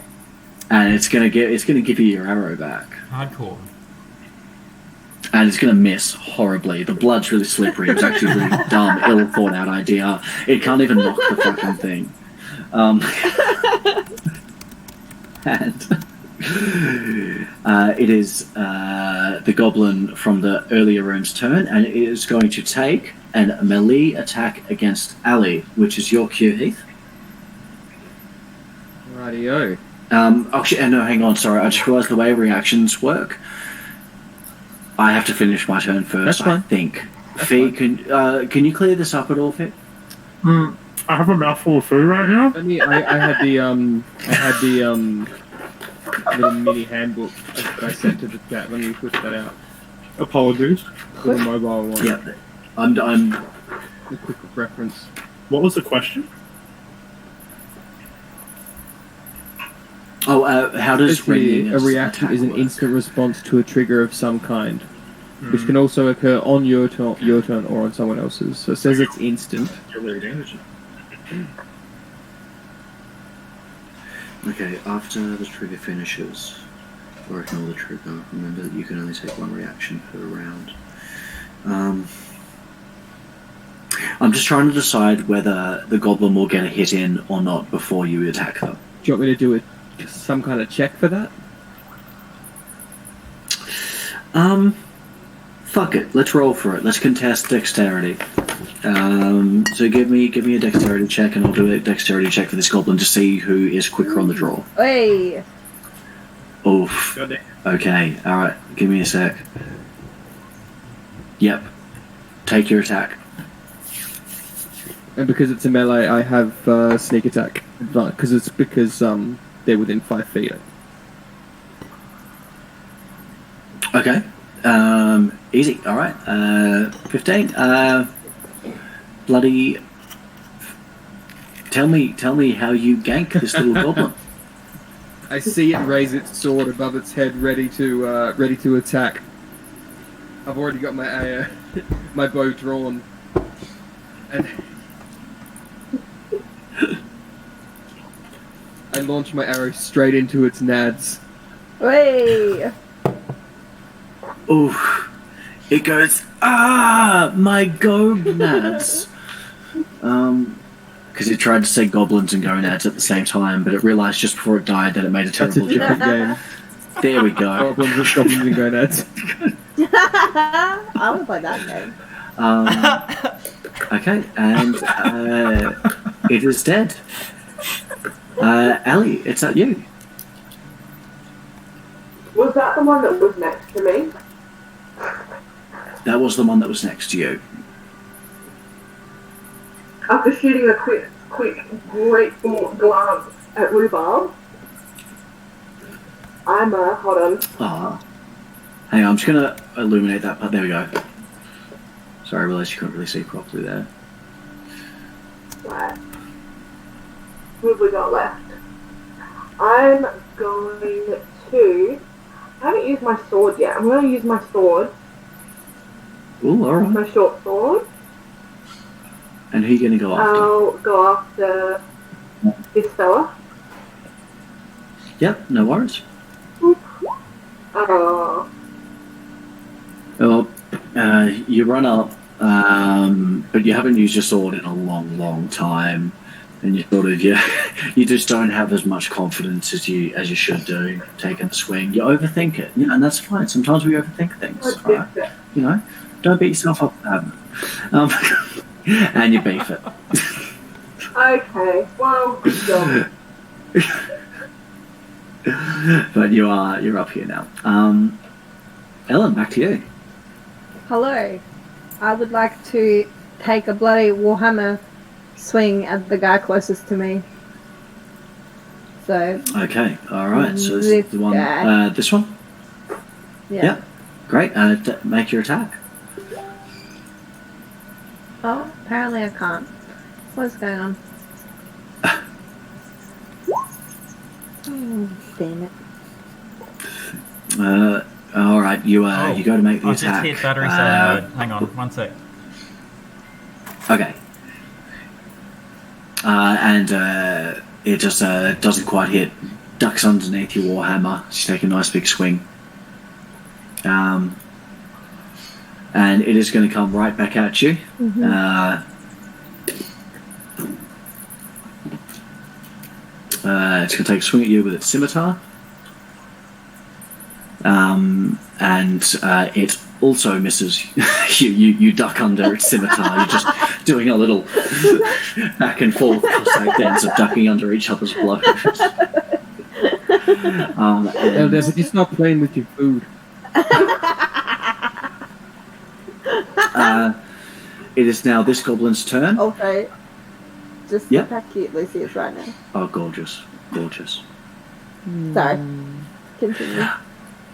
This goblin is going to take a pot shot at Heath. At Rhubarb. I'm just so interchangeable between your actual names and your character names.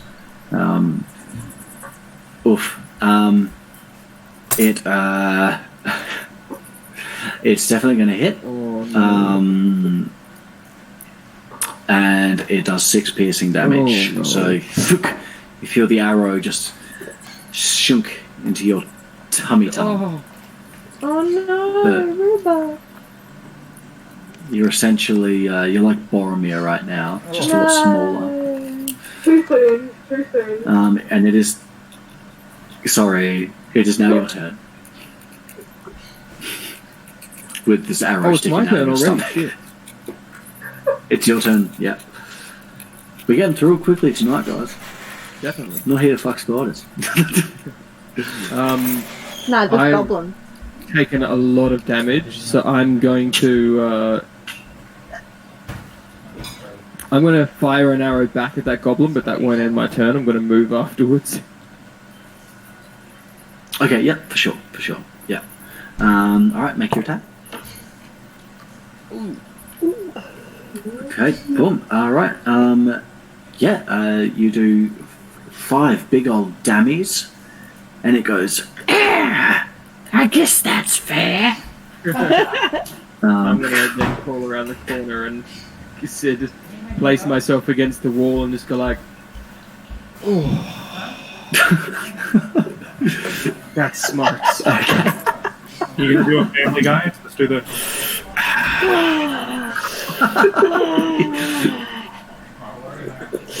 Yes, just with an arrow sticking out of your stomach. It's basically the same thing. Now, yeah, okay, we're all good. Fiore, that's you. I will just smash another chill touch. If that's cool. Yeah, for sure. Who are you going to go for?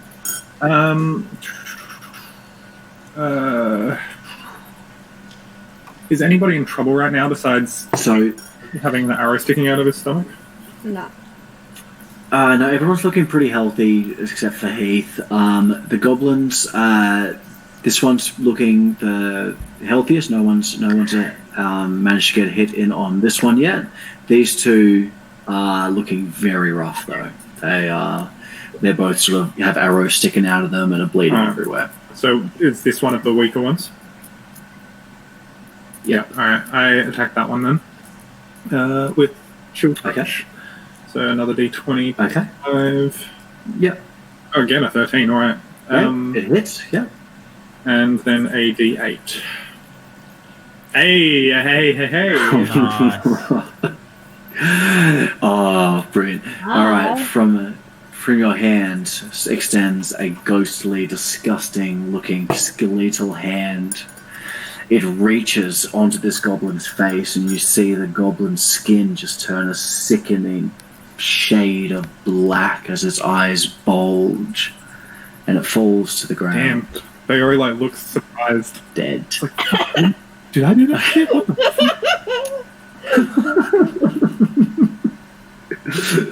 Fiore has a long, hard think. Okay, Patrick, you're up. Alright, well, We got 2 goblins left. we've got 2 goblins left. Well, I'm just going to have another shot, I guess. Oh, that's nice.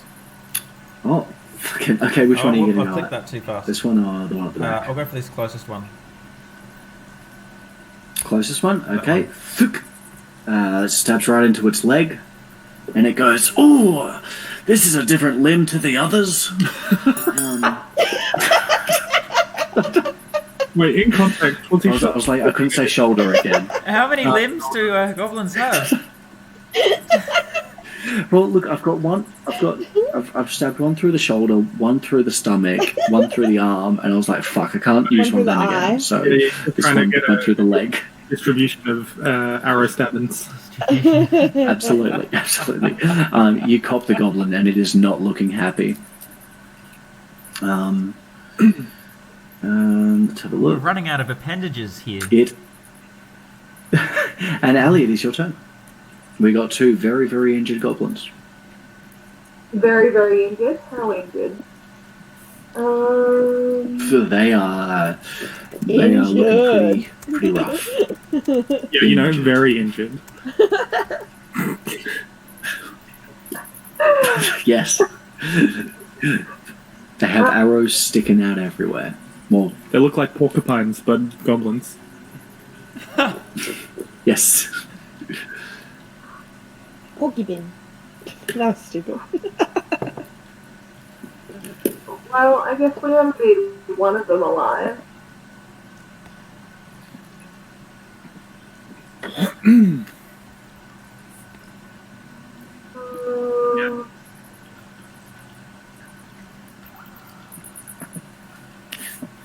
Fuck it, let's do... I'm gonna do shocking grass to this lad. This one. Yeah. Now, shocking grasp. Okay, for sure. Roll the. Oh, hang on a second. Do you have spell slots left, That or is that a cantrip? Okay, Yeah. good. Roll it away. Yep. Can I do... Okay, I'll do this first. All good. Okay, great. 23. That hits. Woo! So you run up, you grab it, and roll your damage. How do I do that? Can we try to convert them to communism now? So click. If you roll your. There you go. Yep. Yeah, found 7. And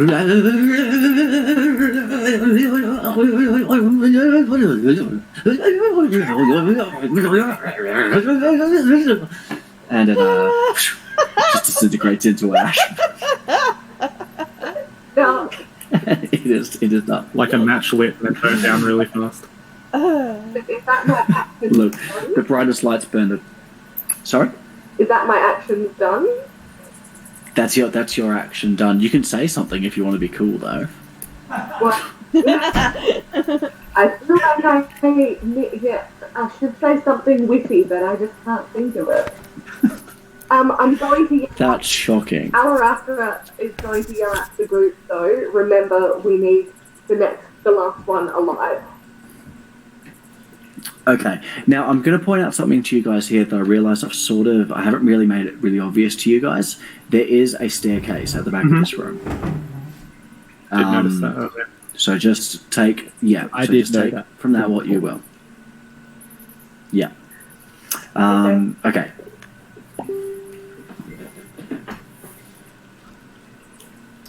So there's only one left? It is Ellen's turn. There is one goblin left, and it is not looking well. It's sort of standing in the corner, sort of just like looking around, bloody arrow sticking out of its leg, holding its scimitar, just sort of. I'm going to use thaumaturgy to make Okay. my voice boom 3 times as loud as normal for 1 minute. Okay. Because I've had enough. All right. Oh. Oh no. This is just too much. I also love that after this interaction with this one goblin that she's screaming at, she'll just be constantly screaming at us for the rest of the 60 seconds. I just won't say anything else. How do I cast it? Why does the You don't information... need it's okay, no. there's no... No, you I don't have to do anything? Okay, yeah. cool. Yeah. Okay. What do Goblin. you want to yell though? What do you want to use it for? Goblin, mate. We've now killed a lot of other goblins and a big guy, and we just want to know where our friends are, and we've had enough. Look, do you want to die? I know you don't want to die, so fucking tell us where they are. Thank you. Allie! I also don't want to die. In the corner like this. Oh yeah, someone should help Rhubarb. Okay. The goblin looks up at you, drops its scimitar down to the ground, and you're out of combat. That's right. Allie, tie him up, quickly! With what rope? Your rope's gone. I only used 10 foot of that rope. No, you've. Well, Someone's got rope, surely. yeah. I've got some. Your rope isn't gone. You just have 2 smaller pieces of rope. Someone tie up the damn goblin. I'm tying up the goblin as we speak. Now, I'm going to call I'm out... still yelling. I'm going to It call says out duration up to 1 minute, by the way. Rhubarb. Rhubarb, are you still with us? I'm okay. Okay. I'm fine. Don't worry about old rhubarb. Okay, well, I've got a potion of healing, so after I've tied up the goblin, I'm going to nod to Fiore to watch the goblin. I'll walk over. Wait, did you ask me to watch the goblin? Yeah, watch the goblin. Okay, but I don't have the best history of goblin watching. David, I'm so sorry. Blondie, I'm going to gesture to you and Blondie, and you can both watch the goblin. I'm going to walk over to Rhubarb and give him a potion of healing. Honestly, I'm fine. It's just a scratch. Do you accept the potion of healing? Yeah, I guess so. Okay, fill yourself up, back up to full. Good job. And Thanks I for will that. give you a hand up and pat you on the back. Fiore whispers to the goblin, Hey, sorry, what? Did you know David? Oh, yeah, I knew David. Yeah, yeah. What about him? Solidarity. He just looks down. A single tear falls from his eye, and he says, "Oh, What's that solidarity." He has no idea what it means, but he knows that David is Now I'm gone. worried with the goblin. Sorry? What's his name? Yeah, what's your name, goblin? My name is Paulie. Oh. Paulie. No. Right, you are, Paul. All right. Rhubarb. So you're feeling better? Oh yeah, I'm fine. Don't worry about it. Do you want I to do haven't some actually stuff? removed the arrow yet. I've just had a little potion. Apparently, I'm fine now. Yeah. Potion's like acidic and it disintegrates the arrow inside. I actually quite like it. I might keep it. Would you mind popping up the little stairs over here just to see what's in this next room? Oh yeah, no problem. Yeah. Could we then take a 5-minute break? Yes, that's a really good idea. Do you want to do that before you sneak up the stairs? Because I feel like sneaking up the stairs could lead to more shit. I have to. So let's all take a break before you I'm sneak gonna up, take alright? a cigarette long break. have to pee. Okay, See you all wonderful. in a cigarette. Okay.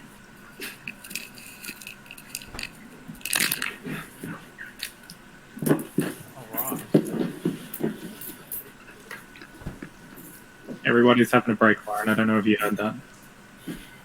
Oh yeah, no, I heard. I was just plugging my computer back in, and now I'm gonna go pee. Okay. Hooray!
Hello? Hello. Hi, I'm back. Oh no.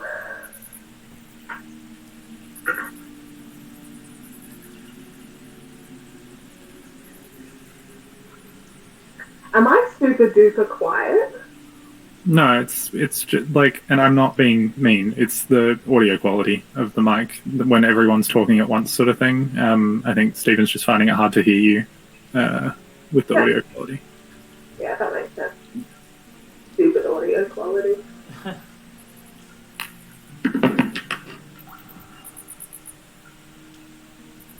How's everyone doing? Doing good, I guess. Are you cleaning up, Patrick? I'm doing washing. Oh, more sorting- washing. I'm sorting all my shirts. Very good. I have about all black shirts, plus maybe 5 non-black ones. Like this one, for example. It's An clearly orange one. not black. So I'm just separating those. So I can wash them separately. Very adult. I kind of just throw everything in the one thing. I usually do that, but I'm going to put some black stuff in with it, so the black shirts stay black rather than... Like an off grey. Yeah. Yeah. Yeah, I usually just put them all in the same. But... Ellen, have you heard about my audio mistakey oopsie with the podcast? Did I tell you about that? No? Rachel and I recorded an episode, another one, and we were in the car in the front seat, and I decided that we should move to the back seat because the glass was like being weird for the sound quality. So we moved to the back seat, and I unplugged the microphone when we moved, and we recorded 45 minutes of new audio on my headset microphone. Oh no. Yeah. So now that new episode is going to be quite bad in terms of audio quality. I think I'm still going to upload it because I would feel bad if I didn't. But yeah, I want to get another one out pretty soon after that one goes up because I don't like it. Also, I can't hear you talking if you're talking on. I don't know. Do you have your mic or something off? Can anyone else hear Ellen, or is it just... No, I can't hear Ellen. Can't hear Ellen. Okay.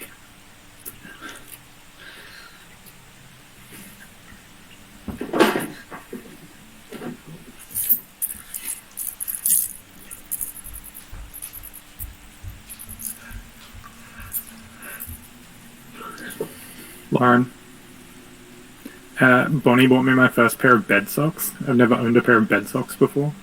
Bed socks are the best. They're bright pink and they have sheep on them. Cute. Like it's like a sheep's head. Yeah. That's very cute. I love bed socks, but I don't wear them to bed because my feet get hot. But Yeah, I can't wear socks to bed either. It's a bit of a... Yeah. Oh no, I literally never wear socks in bed. How? I can't not wear socks. My toes get cold. Ellen's talking, but we still can't hear her. Maybe you guys Have have you- just got better circulation than I do. If you just hit the refresh button on the top of your screen, yeah. Yeah, she might have. Might. Is that better? No. that's It's still very, fine. very quiet.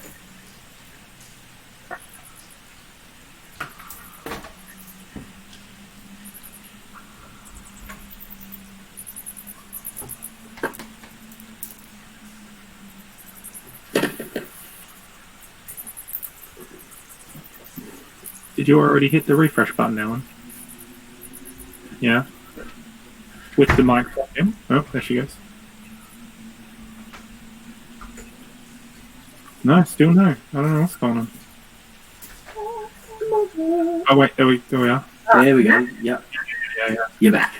Okay, I Alright. go to bed wearing socks, and then I take them off after Mhm. 10 minutes, which Yeah. is why there are socks always in my bed. Always. Fair. You can ask Keith, there would always be socks in the bed. It's a very annoying habit. Heath, are you back? I believe not. Patrick, Yo. Okay. you said that your feet get cold. Do you keep your feet under the blanket, or do you tuck your feet out at the end? Well, no, if you tuck your feet out, you get eaten by goblins and shit. So, definitely tucked in. Cool. Have But, you seen Marianne? hey? Have you seen Marianne? Is that a horror movie? It's a horror TV series. It's like a French horror Oh, series. in that case, definitely have not. Because It's so good. not a fan of that kind of film, really. Oh, Fair enough. Yeah. it's so good. Name of it, and I was like, I need to watch it, but I can't remember what it's called. Marianne. Yeah. Marianne. I showed Lauren like the first episode or a bit of the first episode, and it's like that scene where Marianne like scuttles across the floor into the girl's bedroom and like pops her head up at the end of the bed. Yeah. That Yeah, Lauren's see, like like, that. no. That's too much, you know? I'd rather not think about that before I Yeah. go to bed. Well, I sleep with my feet out all the time, so. I welcome the demons, honestly. Yeah, me too. It's your boy.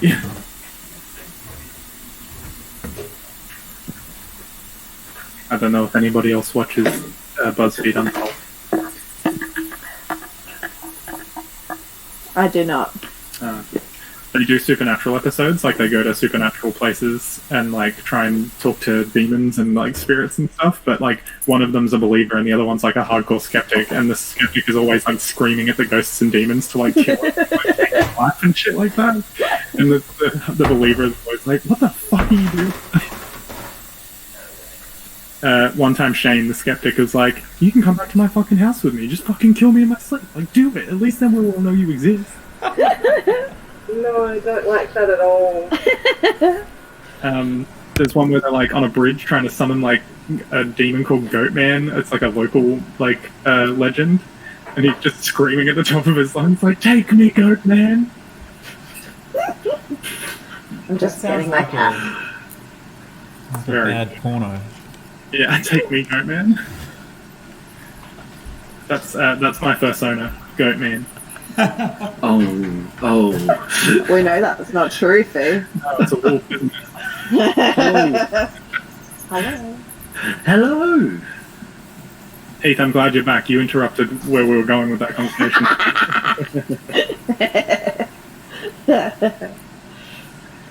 So just for context, Stephen, I used to be a furry a very long time ago, but like, no, not anymore. Oh, really? Yeah. Not that long ago. Like, I mean, long enough ago that it's. I'm sorry, I'm being mean. Okay, I'm sneaking up the stairs. Alright. Okay, roll me a stealth check. Do I have advantage? No, you do not. Sheet. Okay. You walk in to this room, up the stairs. You come on up, Oh no, it's a big old room. and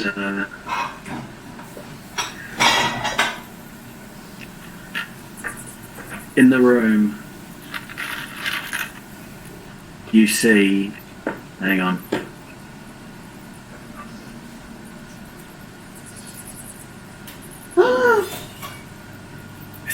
It's a boy. there is a goblin Hilda? and a human Oh, just one gob. One gobby. in the room. Gross. The goblin sights you as soon as you walk in Oh no. and goes, Oh, for fuck's sake!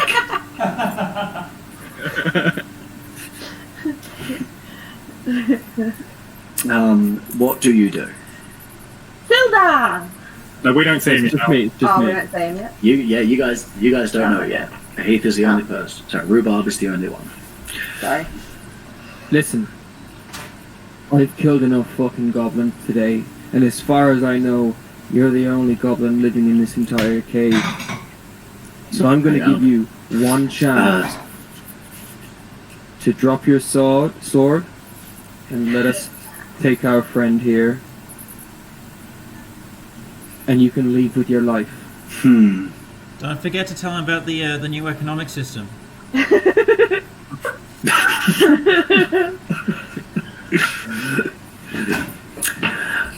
Take a pamphlet. Right. Well, listen to me. So I'm going to describe this room to you. The steps led you up. They're quite steep steps into a side cavern. This cavern is bordered by a very, very long cliff.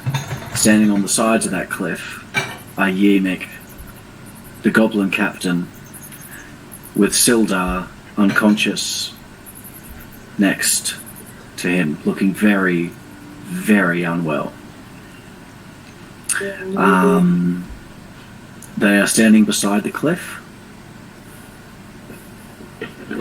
and while I pause for time, I'm going to flick to the page which tells me all It's about okay. this. Because I did not quite prepare. Hang on a sec.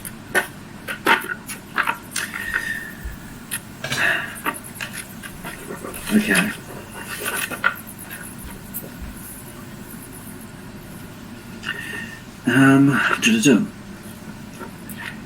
How about this? You let me leave. I know you've killed my friends, and you can have the man.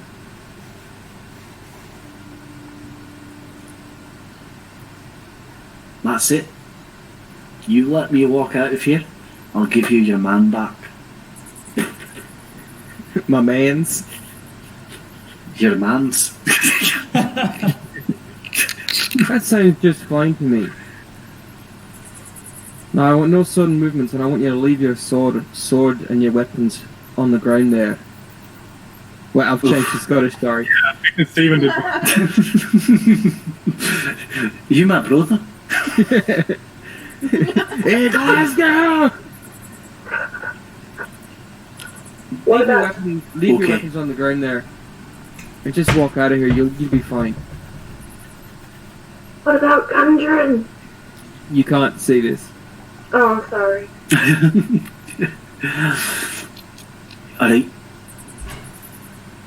Alright. He pulls out his sword, roll initiative. Oh, fuck. Hey. Oh God, thank Christ. Let me just already clear this out. I'm sorry, we're going to have to do a little 1v1 here. Oh, good.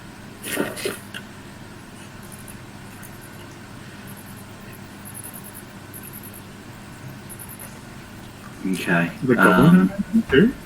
Yeah, you both got a 19, so I'm going to get you to roll again. Oh, no. Okay, let's see how we go here. Okay, fuck. Okay, Goblin is going to come at you with a scimitar. It takes a mad leap toward you and misses. So where's the goblin now? The goblin is here. Sildar is still slumped on the ground, unconscious. My turn. I'm gonna try and shove the goblin off the cliff. Oh, damn. Okay, give me a strength check. Athletics, actually.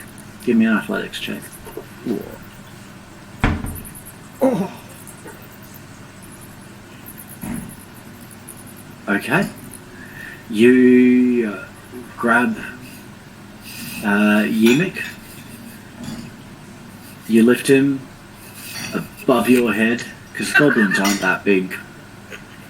You yeet him the fuck off the cliff. Yeah. Oh! Oh no! Oh shite! And he is dead. Yeah. And you're out of combat. Oh. What would you like to do? Sildar is chained up. On closer inspection, you realise that his arms and legs are bound, and that he is chained to a rock, sort of like a rock, like a massive fucking. Hang on, what is he chained to? No, he's just bound. He's just bound up. He's unconscious. Take a little help. Here. He's looking very, very weak. Make a little help up here. I guess we all go up. Shouting down. Yeah. Yep. Okay. I guess I'll just wait here, will I? Then. Oh yeah, I just sit also here, rushed to pull the Sildar's goblin. side and start to untie his bounds.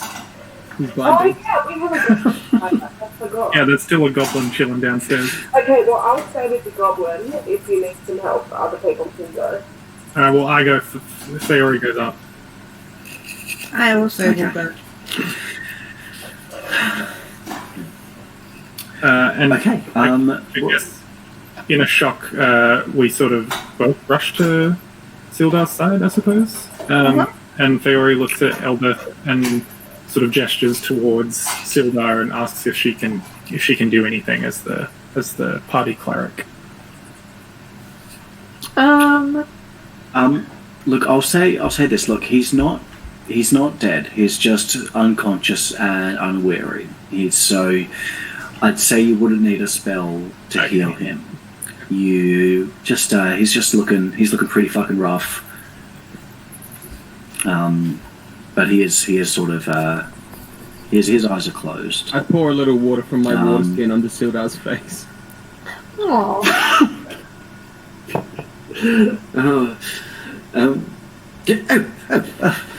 Hello. What's going on here? Who are you? What is all this? Where are the goblins? Who are you? dead. Oh, is that rhubarb? What are you doing here? Where's Gundren? Does Sildar know me? What have they done? Yeah, just still don't know rhubarb. Maybe they played. Sildar knows. I wasn't hired for the You, meeting. you guys have met Sildar. Oh shit! No. Who the fuck are you? It's kind of a long story, but I've met some friends of yours, and we were here to rescue you. Oh, and he looks around. So who's up there with rhubarb? It's Me and Eldeth. Yep. And Phil. Oh, hello. Gosh, I'm awfully sorry. I seem to have gotten myself in a bit of a strife here. Thank you for untying me. What's going What on? happened? Well, we were walking down the road to Phandelver, and we were ambushed and brought to this cave. I haven't seen Gundren since. But I thought he would be in another one of the rooms.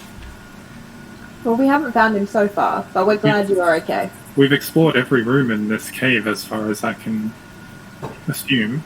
That's me in character. Oh no. Oh no. We need to get to Phandelver right away. Will you? I'm very weak. Will you take me? Yep, we've got a baby Bjorn situation that we can rig up for you. Theori How about it? slings Sildar's arm over her shoulder and helps him up and helps him walk down to where the others are. Okay. Whilst that is happening, Okay. You could put him in that little baby sling. Sildar is a fully grown human. He is a 50-year-old man. Oh, sorry. My mistake. He's also Hugh Grant. Yeah, he is Hugh Grant. I'm awfully sorry. My bad. I'm just so charming. Kidding. can you get away from me? Oh, wait, I think Stephen disappeared. Stephen's frozen. Oh no. In order. There he is. There he is. No, you're right. Oh, no. He's gone again. Oh, Stephen dead. Stephen gone. Alive.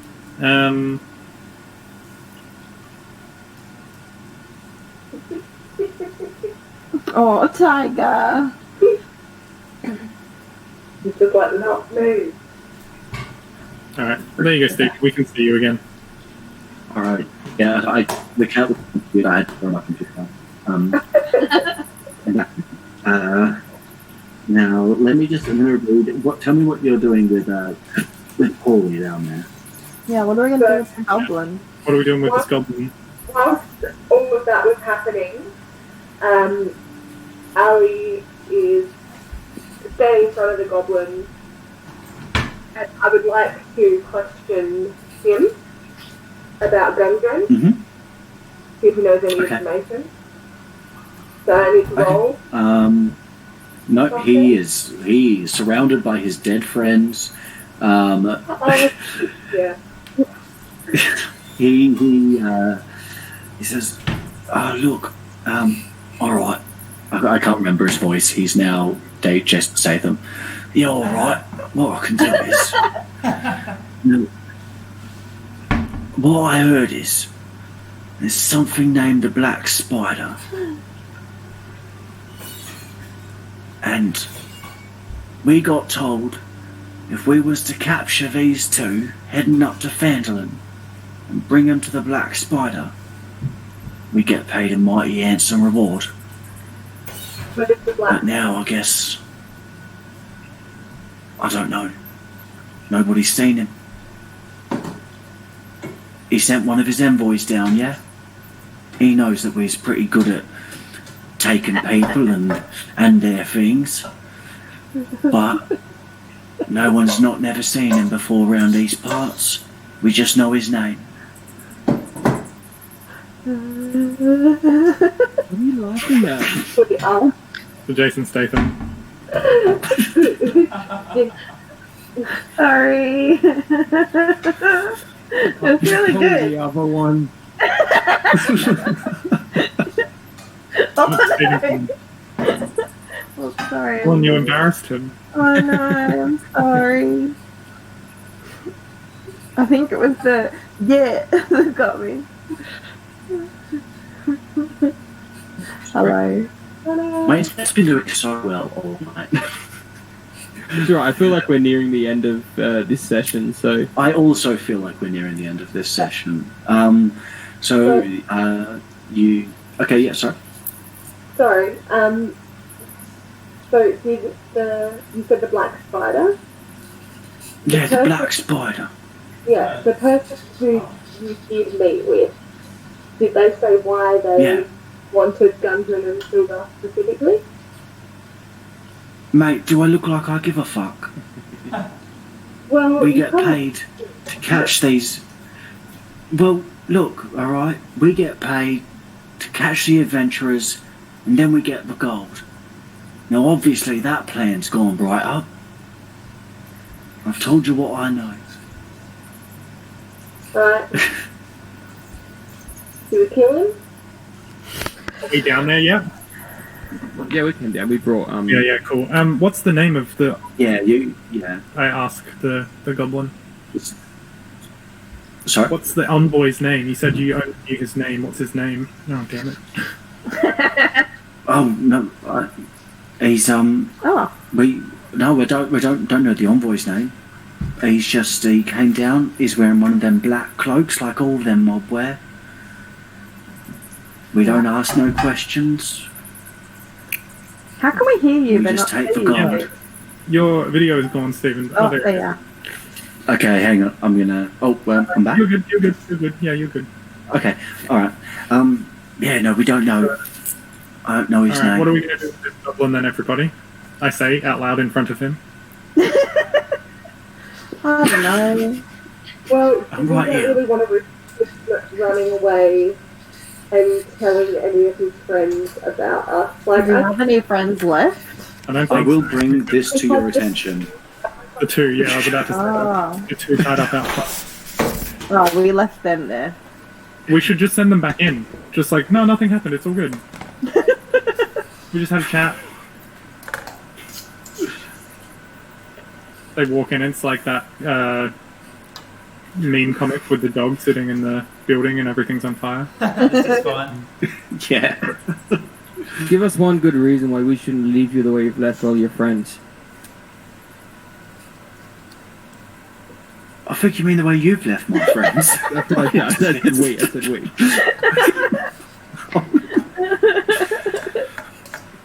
I ain't got nothing. You've killed my friends. You've killed my family. You've killed everyone. No, that's good enough for me. And I stab my short sword through the goblin's throat. He dies. Please God. Bayori, like, Damn! with Sildar around like her shoulder, continues to walk out down the out of the cave. yeah, let's get out of the cave and I Alright, think then, let's go. we should have a rest. Okay. We Everyone. have to deal with these other two dipshits at the front first. Oh, yeah. Well. They're gone. Oh, they're gone. Oh, shit. Oh god. See, this is what I was worried about. We need to make our way back to the wagon right now. Yep. Yeah. Let's leg it. Okay, Like- you guys make your way back to the wagon. We leg it, Stephen. You leg it? You fucking bail. Alright, now let me just see all the treasure you guys missed. Oh, that's a shame. Well, hang on a second though. Yeah, no, that's she will good.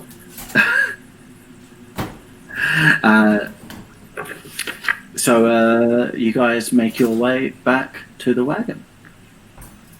Is everything And, good? Yep, you get back to the wagon and everything is where you Okay. left it. You! And you are, hang on, you're back on the road to Phandelver.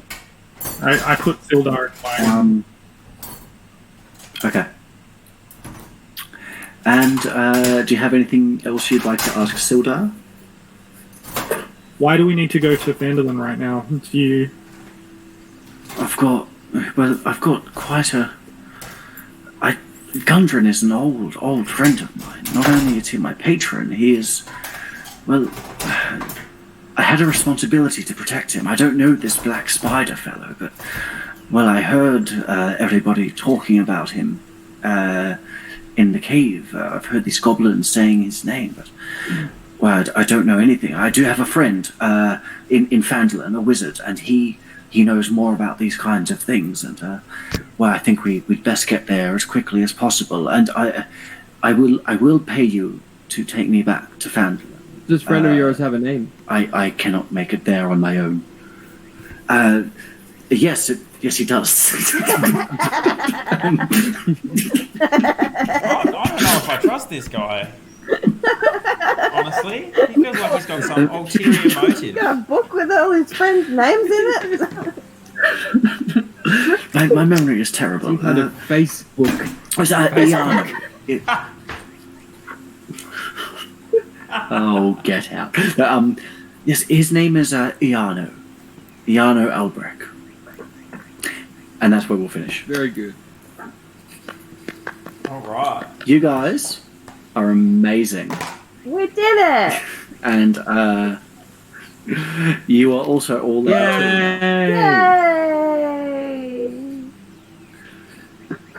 Yay! Can I level myself up, or do you need to do that? I have no fucking idea how that's going to work. So that's going to be me figuring that out. So don't stress about that this week. I'll see if it automatically does that to your characters or if I need to add some stuff in. Yeah, I don't know what he does, Stephen, but I'm aware that, like, when I've played previously, level up sessions, like, were a thing. Like, that you sat in on, and, like, 'cause sometimes you have to pick out spells, and sometimes there are different choices for you to make and stuff like that, so. Okay, well, we're only level 2? 2, yeah. I don't think it's going to make a huge difference. What? Sorry, everybody. I just got something. getting some cool, like, features in that. Where is that? Oh, And Stephen, you're are you still there? Yeah, I'm still here. I can hear. Yeah, cool. All right, cool. I'm going to send through this starter set characters PDF I downloaded today just into the group chat, and there you can see what you're going to get at each of your levels. Just so you know what you're going to be getting. It's pretty cool. You guys are getting some pretty groovy shit on this next level. And yeah, I'll just drop that into the messenger, and you guys can look through. And buddy, till next time. That was really good. Yeah, thank you, Stephen. Thank you. Thank you very much. Thank you. You guys really, really made my night, and I felt much smoother and much more. Yeah, you with did it really, tonight really well. than last time. So thank We you. got a lot done this time. Yeah. We did. Everyone seems to have picked up Yes. what works now. And I think, like, the flow Yeah, of well, you've combat been is doing chores this whole time. I have, Yeah, for yes. sure. The combat. What are you doing The now, combat felt Patrick? I'm much grating better. cheese. Grating cheese. No, but I really feel like we're finding a bit of a stride now, and that's very cool. Well, I'm free Tuesday, You guys are a Wednesday, bunch or of Thursday night bloody this rock week. stars. Okay. If anyone Yeah, would well, like to do a midweek we're session. leveling I'm up free the. at all times, always, and forever. same dude. Yeah. Just as long as it's after.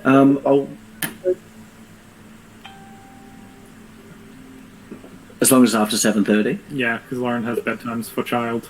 Yeah, I will put child to Oh, bed. that's I've still got music that is students fair. at times. Yep. I think the earliest I could do is basically 8 o'clock. But that was last week. That went wrong, so I was a bit late. Yeah. I like the idea of having a level up session. Just so you know, because it's the first following up Schmidic stuff. And Oh, we Stephen, can, if yeah. have you've seen The Adventure Zone, right? Or listened to it? Yes. Yeah. I like in The Adventure Zone's, like, level up sessions when they go to Fantasy Costco. Yes, Yeah, that's it's so really good. good. It's so Yeah. good. Well, that was the bloody the sword thing I was talking about. It was in the Adventure Zone. Okay, yeah. Where Taco like transforms one of the swords or something, and like Griffin is so mad, like he is furious. Yeah. Because Taco outsmarted it. So good. And, like, I like that they use, like, user submitted items. Yeah, it's super cool. Super cool. Actually, if any of you guys want to listen to the Adventure Zone, they actually are running this campaign. They start off running this, and I actually used that as a basis for a lot of what we've done so far. They branch off as soon as this finishes, pretty much. So there's no spoilers after this Don't cave. do it right now. Oh, there's not? No. Okay. Not really, no. They, Is that because they found out where Gundam was? Because Griffin... well, actually, no, they didn't that kill is the actually a very Goblin good point. Don't listen to it right now. Because they did a whole bunch of weird shit. Yeah. probably Whereas knew you what guys they stuck to the plan perfectly. But that being said, Travis, one of the brothers, is now DMing a new game that has nothing to do with any of the existing, like, D&D shit that we'll be doing, called, what is it called, Stephen? Like Academy or something like that? Academy, yeah, the Academy. Yeah, I tried getting into it. I couldn't quite get into it. I'm not sure why. It just sort of hasn't. You might not sunk be in the yet. right like space for it either. Like, Possibly, yeah. No, I've dropped those starter characters into the messenger, so have a scroll through there. All of them are on there, so just scroll through and find yours. And there's a list that says what you get at each level, and so just see what it says at level 2. And I might hang around here a little bit and just have a play and see if there's something automated with the levels. But yeah. You bloody legends, thank you. Great. Yay! I've also just looked at my roster, and for the entire next 2 weeks, I have no 7 a.m. starts and no finishes later than 7 p.m. So I can do any night. Nice. Bonanzas. And I also promised to actually fucking do one. Oh yeah. No, totally I down. would. I'd really still love that. You know, Yeah. that'd be a lot of fun because I wouldn't mind just being a player. I'm sure it's way less stressful. And it will just be One like, thing us to have fun. you know, it can be just something that we do when you're feeling like that, you know? Like, we can just break out, like, my campaign if you're not feeling up to doing a DM night or whatever. Yeah, for sure. Well, I think because the next session is us going to be going to Phandelver, so I've got a lot of NPC work and that kind of stuff to look at.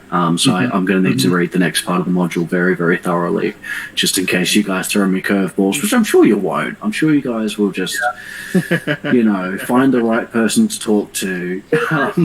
Like trying to tie up 2 goblins and just like storming it, like, stuff like that. Like, Yeah. yeah. No, you're fine. Sandwiches. You won't find like the secret entrance to the boss. Yeah.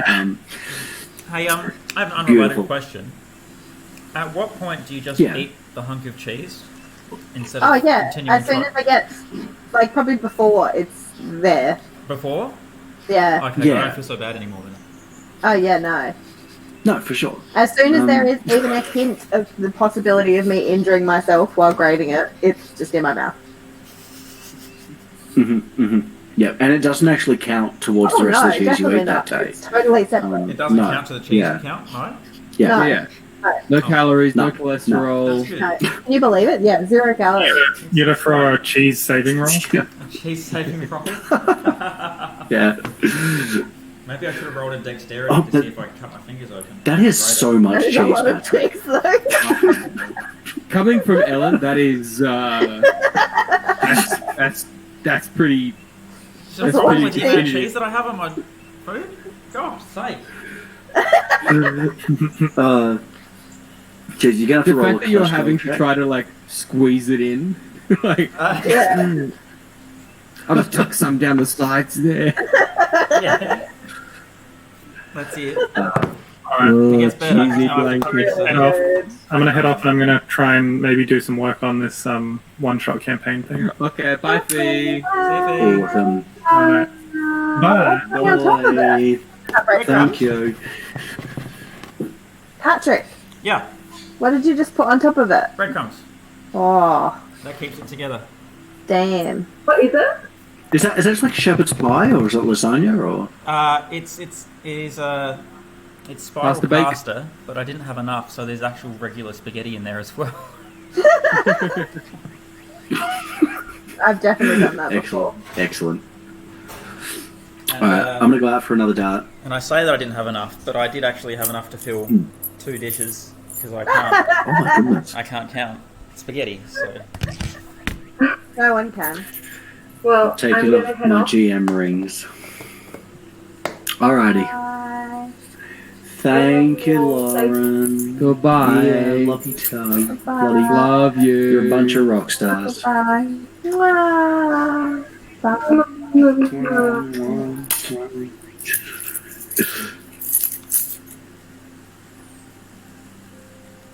Alright, I'm off. Alright. Bye-bye, guys. Bye. That was really good. bye. Thank you, Stephen. That was great. Bye. Yeah, thank you guys. Thank you. Guess it's just you and me, Patrick. That's it. All right. I didn't record bass today, I'm sorry. Oh, that's all right. I kind of started a new one because I realised how crap my singing was on that. Did you watch it? I did. It was nice. I like it. I don't know. I'm not really impressed with myself.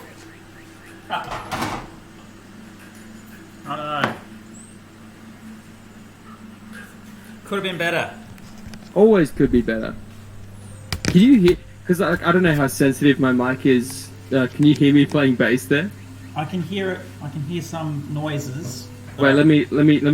I've got it a up. swan neck mic, so I can just push it down. Wait up a sec. Oh, that's nice and clear.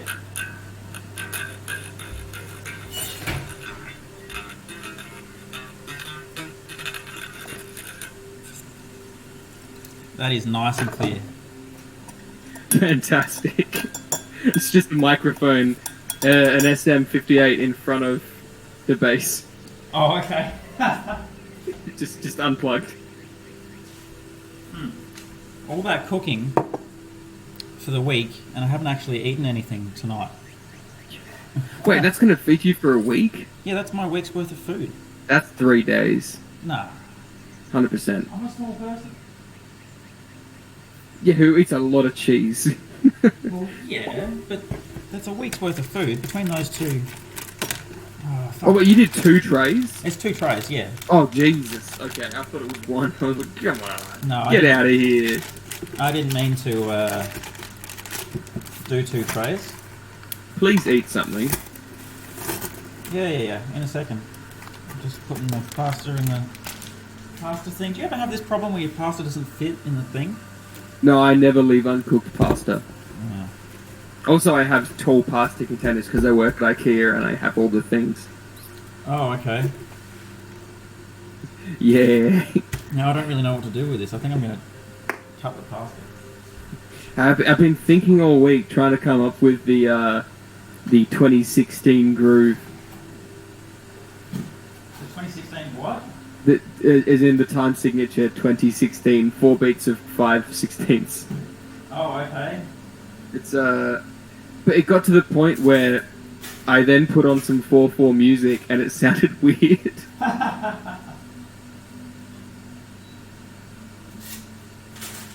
Ah, that's better.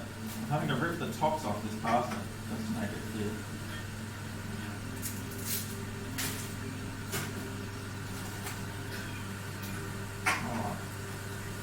Oh, I think that one went quite well. I enjoyed that.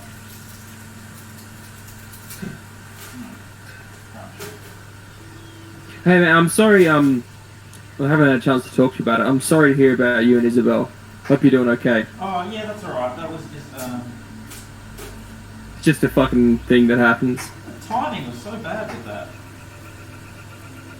I think, there was a lot of extra stress because she basically moved in. Yeah, and that's a lot. Literally at the beginning of a relationship. Yeah. Plus on top of that, like, I lost all my teaching work Yeah. and had all that extra stress on top for myself. And Izzy didn't really have any of those. Well, she still had stresses, of course, but she didn't have anything comparable because she was already on Centrelink. Right. So she didn't, everything for her happened instantly. All the extra payments and everything, it all just worked for her, Yeah. which is great. But for me, it was like, I've got to fill out this form, I've got to do this, I've got to do that. Got to post about it, the struggles on Facebook. Yeah, got to help everyone else's applications. So there was a lot going on, but I think because she didn't really have any concept of that. I think Yeah. she probably didn't quite realise how much effort was involved in running Your her own life. business. Really, yeah. Which sucks. So I lost all of my kids for 2 weeks. And then I got my Mount Carmel College kids. I kept all of them except one. Well, actually, that's not true. I kept all but 2. But the one that I didn't keep, one of the ones I didn't keep, he's like a full-blown special needs kid. And they have this thing at the Mary MacKillop unit at the school. And he actually sits next to him. I'll try and point. So when I play the guitar, I sit like this, right? With the neck of the guitar up here. And he was actually sitting behind me on the left, so he could look down over the top of the neck. because he doesn't have any concept of mirroring when he sits in front of you. Oh, He right. So just he can't do it. gets his hands mixed up. That's right. So he would sit behind me on my left and look down across the net. Which doesn't really work when you're trying to social distance. That's right. So there was that, but also that doesn't translate at all into a video lesson. Like it was just going to be impossible for him to continue. Plus all the other stuff that he's got going for him. So his dad said, "Look, you know, I've heard Just a lot of not other a teachers are priority doing at the moment. Yeah, it's not important. Like he's not even going to be going to school. He's not going to be doing anything. Don't worry about it. We'll be back when we physically back at school." So I haven't lost him, but I'm not teaching him. Fair enough. And then there was another kid who I pitched the video lessons to, and the mum was like, "No, don't worry about it. We'll be back at school next week." I was like, "Well, I don't know if you'd heard that school's closed." Yeah, You know? I won't. No one is going to be there. You can go if you want. This is the only option that you have for lessons. And yeah, they haven't replied to any emails that I've sent since. And like you say, like everyone's got a lot of like people with kids. They've got like all kinds of stresses going on at the moment. Like things like guitar lessons aren't necessarily going to be a priority. That's right. Yeah. So I lost that one, and then I had my kids from the studio and the other school through the business that I have the contract with. Yep. And they decided that they were going to basically throw away the last 3 weeks of term and build everything up towards a full-blown online learning thing. It's called Edmodo. Right. So you know how you go to uni and you can log in and you can get all of your, you get all your tutorials and your projects and your stuff. Yeah, through the portal. Yeah, through the uni portal. So they wanted to create a music teaching portal. Do they not know how much work that is? I don't think they gave a shit. You go to portal.com, you sign up, and then upload your stuff. You got your education portal. Yeah. So I think they expected that to be really easy, and obviously it was not at all. But they don't have to do any of that, necessarily have to do any of that work. They just said, well, you guys are the teachers, we want you to upload, your teaching materials. And it's like, well... You're like, what? One generic teaching material for all my students? Great, thank you. What a suggestion. One, I have to digitise all my stuff. Two, who owns it? If I upload it onto your platform, does that mean it's yours now? Three, do you have any say in that? Is it actually the platform that owns my teaching material now? Like all the digital rights questions. And they were just like, what do you mean? Just put it on the internet. Like they hadn't thought about it. Like you can't digitise your entire business model and not consider digital rights. Especially because you've got all of your teaching stuff, but then also you're probably talking about teaching kids songs that belong to other people. That's right. Which, as a music teacher, there are, the rights for that are slightly different. Exemptions for that. Conditions and things. If you're a teacher, you can copy X amount from whatever, But all of those rights extend to handing out physical hard copies. Yeah. Not digital versions. So there were quite a few issues there with that. Anyway. So I had to digitise a lot of my stuff, and I had to... something that I noticed in the contract that they have is that any materials created by the teacher during work for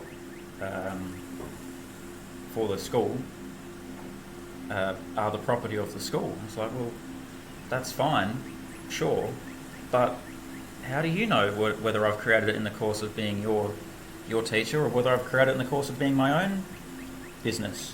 Yeah, and if you say that you've been writing a piece of music and you're working from home especially. That's right. that you take an hour break for lunch and you do a bit of work on your music. Like, again, how would anyone prove any of this? But like, if you're working from home, where is the line drawn between when you're working for them and when you're writing your own stuff? Or what about the materials that I create for other students and then I reuse? Yeah, You know? And so that absolutely. that was a conversation that I tried to have. And they're just like, I don't understand this. Yeah. Just teach. So that didn't really go anywhere. Anyway, so that's happening. But more importantly, because that was all sort of going to shit, and the response that I had from teachers is that from schools is that we weren't going to be back in person until term 3 at least, even if the schools were open. Which they now are. They now are. But we were told, you know, term 3 at the earliest. And the other thing is that the studio itself, because of the state directives, we can't teach in there because the studio's not big enough. So, you know, you've got the 4 square metres per person in an enclosed area. Yeah. Which is fair enough. It's fair enough, right? But 4 square But metres... what about all the kids in a classroom? Exactly. Like, that doesn't make sense. But because because the music studio is not actually a school, it doesn't get that exemption. I was talking to a woman on Tinder, because I've just been chatting to people on Tinder because I've been bored. Who is a teacher, and she said she'd been working all weekend. I'm like, what the hell did you do that for? She's like, well, I'm a teacher, so I'm having to prepare lessons for online students and for students in classes, and I have to do both of them throughout the week. And not getting paid for it. Well, you know, no, not getting paid any extra. It's certainly Certainly something. well, it could be a lot better. But anyway, because of all that, I was just like, well, this is shit. You know, I'm not going to qualify for JobKeeper, which is the business payment thing. Yeah, I'm familiar. Job seeker payment claim hasn't gone through, and I've still got to get my tax return from last year done, which is what's holding up my claim. And you've got your Westpac job, right? That's right. So I went out to apply for a bunch of jobs. I just applied for everything on Seek. Yep. You know, click apply, click apply, click apply. No, look, you're not doing enough, Patrick. What you need to be doing is talking to Rob and finding out where these fucking tens of thousands of jobs are that he knows about, but no one else does. Well, it gets pretty good. So I did all that, and then I was on Facebook, as you mentioned, shitposting about Centrelink, and someone contacted me through one of my posts, and a lot of people have contacted me. Remember the post I did that got 3,000 shares? Yeah, absolutely. There were about 100 people who tried to add me on Facebook from that post. Yeah. And, you know, I declined all of them, but there were a couple of people who sent messages as well, and they're like, hey, this is my situation, how do I deal with it? And I was like, here's the answer, please don't contact me again. Everything you need is in the post. But I had one person contact me from some Centrelink stuff that I was talking about, and they said, hey, you're really good at this. I think you need to apply for this role. And then they sent me a screenshot of a Facebook post saying we're looking for people to apply for a position. It didn't really say what it was. And I was like, oh, okay, what's this position? And they said, I can't tell you, just, you know, here's the post. I really, really think you should apply for it. Right. So I did. And they rang back like within 4 hours. And they were like, hey, you've got the job. I was like, I didn't even send you my resume or anything yet. Like, so I feel like I kind of got a little bit headhunted for this job, and it's the Westpac. That's really one. cool. Yeah. And so why is Westpac involved, and why do they want you for your expertise on Centrelink and communication about that? Well, they don't actually want my Centrelink. They want me because I get it. Because you get the struggle people are going through. Well, no, I think because I get because I have demonstrated to whoever this person was, if I can understand the Social Security Act and explain it to Facebook like that, then he must be good. He must be able to, he'd be great to work in my bank. Yeah, and so you've been there a week now. What's the What's the job? So we're doing people who have mortgages or personal loans or that kind of thing. Yep, who have been affected by That's right. COVID-19. Yeah, so they ring up the bank, and the bank says, "Sorry, can't talk to you because all our call centers have been forcibly closed. Go online, please." And so they go online, and they can apply for this COVID assistance package thing. And the actual package itself, whoops, just broken my door handle on my... Oh, fuck. Fuck.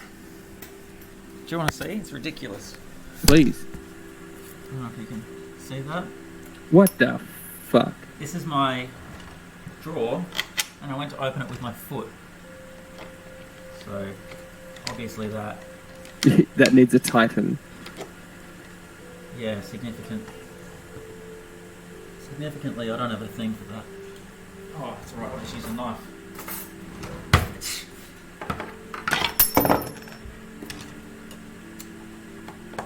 Anyway, so we're applying the assistance package, basically. Fair enough. But there's no people, there's no talking, it's all online. Everyone's applied for it online, there's an online form to fill out.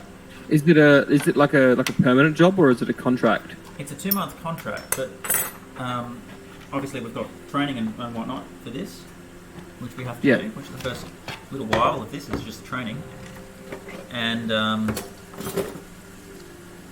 there's been various problems so far with access, and because it's so rushed, and it's a massive change to their processes. They've had to...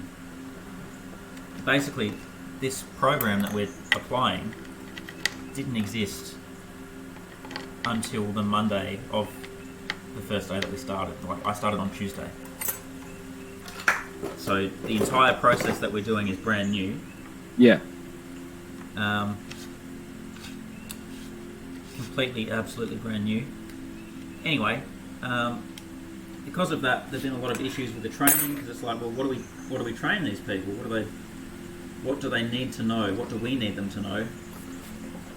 So the training is not standard. It's brand new as well. Yeah, so the trainers are learning at the same time as you? That's right. So it's all quite a mess. Anyway, I actually said to... So I actually work for the recruiting company called Hudson. But I said to the Westpac guy, I said, hey, I've noticed a lot of people are, they're asking me for help. And he goes, yeah, I've noticed that too, good on you. And I said, well, that's nice and all, but have you considered that your training program's a bit shit? Like, it's clearly been written by a tech, not by a teacher. And he goes, what do you mean? And so I took him through this piece of paper. This is like, we finished at 4, and this is for like 20 minutes. 20 past 4, we were talking to this guy. So it's 4:20. Yeah. 4:20, baby. He goes, actually, did you want to come and pitch that to the big boss? Oh, shit. What do you mean? And then he's like, yeah, come with me. And he drags me across the floor into the other room, and I meet the guy, the building manager, I guess. Yeah. And he says, hey, this is Patrick, he's got a great idea. And I said, oh, it's not really that great. And he goes, yeah, Patrick's here to tell us... Because you're a smart person. He's a smart guy. Patrick's here to tell us that we're doing it wrong. I'm like, fuck. Have you watched The Office, the American Office? No, I haven't. Oh my god, there's a scene that's just like this, and they go to a shareholders meeting and the company's doing really badly, and the whole way there, one of the accountants, Oscar, is complaining about all the things they're doing wrong, and they should be doing this and this and this. And at some point, Michael Scott brings Oscar into the room with all the fucking, big heads of the company. Like, here's Oscar, and he's gonna tell us how to fix this. And Oscar just, freezes, and he's like, I'm sure the company's in the best hands it could possibly be in. And... But yeah, so that kind of happened. And So I'm sitting there going, well, I'm here now. I might as well just tell them how shit this training program is. What am I going to do? Lose the job that I haven't even signed a contract for yet? Go hard, right? Absolutely. And so I told him about it, and the guy was like, "You're absolutely right. We're going to get you to, obviously, because we have to make some changes to the process. So the way the system works, we had training on how to navigate the system, and we had training on the process itself, and they were contradictory. And then there were also some steps in the process which, for example, we might get to step 14, and it says, right, go to this screen and check to see if they have a direct debit on the account. Yep. You know? And if they have a direct debit on the account, you can't process this claim. And it's like, but that's step 18. And you've just changed 17 steps worth of shit to get there and find out I can't do any of this. And you've got to go back and undo it all. That should be the first step. It's got to be the first step, right? That makes perfect sense. Yeah. Things like that. And so that's the kind of stuff. That's the kind of fucking stuff that gets, you know, where your Centrelink claim hasn't been processed and it's been weeks. Or my friend Steve, who has been approved for Centrelink for a month now and hasn't got his payment. He called him up early like last week, and someone was like, "Oh, someone's done this wrong. I'm really sorry. Oh, it was because you hadn't reported." And he's like, "I tried to report, but the website wasn't working." And they're like, "Okay, that's fine. We're just going to do this now, and then you'll be able to report." And nothing happened for a day, and he had to call them again. He was like, "Oh, I don't know what that person was talking about. We need to do this." And then nothing happened. And then he got to a third person, who was like, "Oh, no, look, I'm really sorry. This has been done wrong, and this has been done wrong." Like, it's like, I just want it to work. Yeah, I've tried to do everything that I had to do. Oh yeah, that looks tasty. So that's what he's dealing with, and it's like, it's. I mean, because obviously we know Centrelink is a system that's been deliberately designed to frustrate, and from a system implementation, and to encumber people. Yeah, it's by design. Certainly certainly in terms of the rules, it's not there to be helpful. No. Like the actual, the rates and the eligibility requirements. But the system itself, I think, should work. The system itself is actually very robust. I guess. Look, I don't have anything against any of the people that work at or for, the Department of Social Services. Like, I know that they're dealing with. It is a job, yeah. They're dealing with all kinds of problems, whether it be technological or bureaucratic or whatever.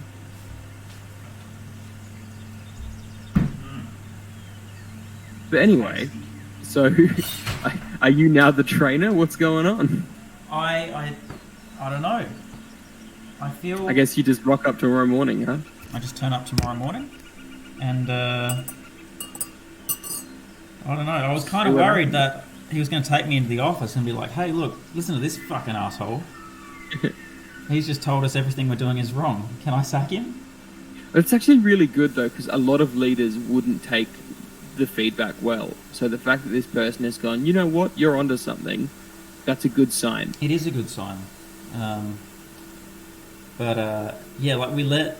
I think we started with about 80 people on my floor of the building. Wow. And we lost 5 of them at the end of Friday because they just couldn't do it. Like, they're just not even close to being. And it needs to be capable. Happening 2 weeks ago. That's right. But 4 weeks ago. I feel like they hired a bunch of people who were ex-Jetstar. Well, they're not ex. They're still Jetstar. We've got a lot of flight attendants. Yeah, they're doing the good thing where they can say we're giving jobs to people that have been stood down. That's right. So Hudson have obviously got some sort of agreement with Jetstar and Flight Centre. I'd say probably 90% of the people are Jetstar Flight Centre people who are just not working. Yep. Who have been bumped over. Hey, here's a job for you. We'll place you in this job. In this 2-month contract while she's getting together. Yeah, but a lot of those people are, Jetstar, you would hope they'd have at least some admin experience. Flight centre. But the flight attendants, the Jetstar flight attendants, when do you ever use a computer? When do you ever do data entry? No. Like, it's Oh, completely... even flight center people though, they're salespeople. They're fucking used car salesmen. They don't. Flight Yeah. center's fucked, man. But, you know, there was someone who was sitting... Like, we're at every second desk, of course, at the Yep. moment. But there was someone who was sitting in the desk opposite me, and she would go, right, well, you know, we've just got this email, and now we need to log in, and we need to do this, and this is the plan of attack for the day, this is what we're doing. And she sort of goes, how do I get my email? I'm like, oh, Fuck. open Microsoft Outlook. And she goes, okay, where's that? I was like, well, start menu. Hit the Windows key and write the word mail and hit enter. Right? And so she opens it up, and she goes, oh, okay. Now now I've read it. Okay, so I've deleted my email, and now I'm ready why'd to you start. delete your email? I don't know. She would go through and she would read the email and go, right, now I need to know that, delete. And I go, what'd you do that for? So she's deleted all her password reset emails and everything. Like, it was all still there. It was in the bin, and I was able to get it back because it was within time, but... Anyway, she got told, don't come on Monday. Oh no. Because they just don't have time because they need people to be doing. As I say, they need this to have started happening a month ago. Yeah. Like, this particular team normally handles, you know, like financial hardship stuff. Yeah, I know a couple of people that do that. And, you for know, Westpac. Yeah, they reckon that they normally get, I can't remember exactly the number, I think it was 50,000 financial hardship requests or claims in a year. And they've had 300,000 in 2 weeks. And imagine, like, so I went for a road trip to Melbourne in late January with my friend Adam. He works in financial hardship at Westpac at the one on just off South Road. And, Bedford Park? Yep. And he was talking about all the people calling post bushfire. Yep. They've gone from that to about a month off, and then this, you know, like...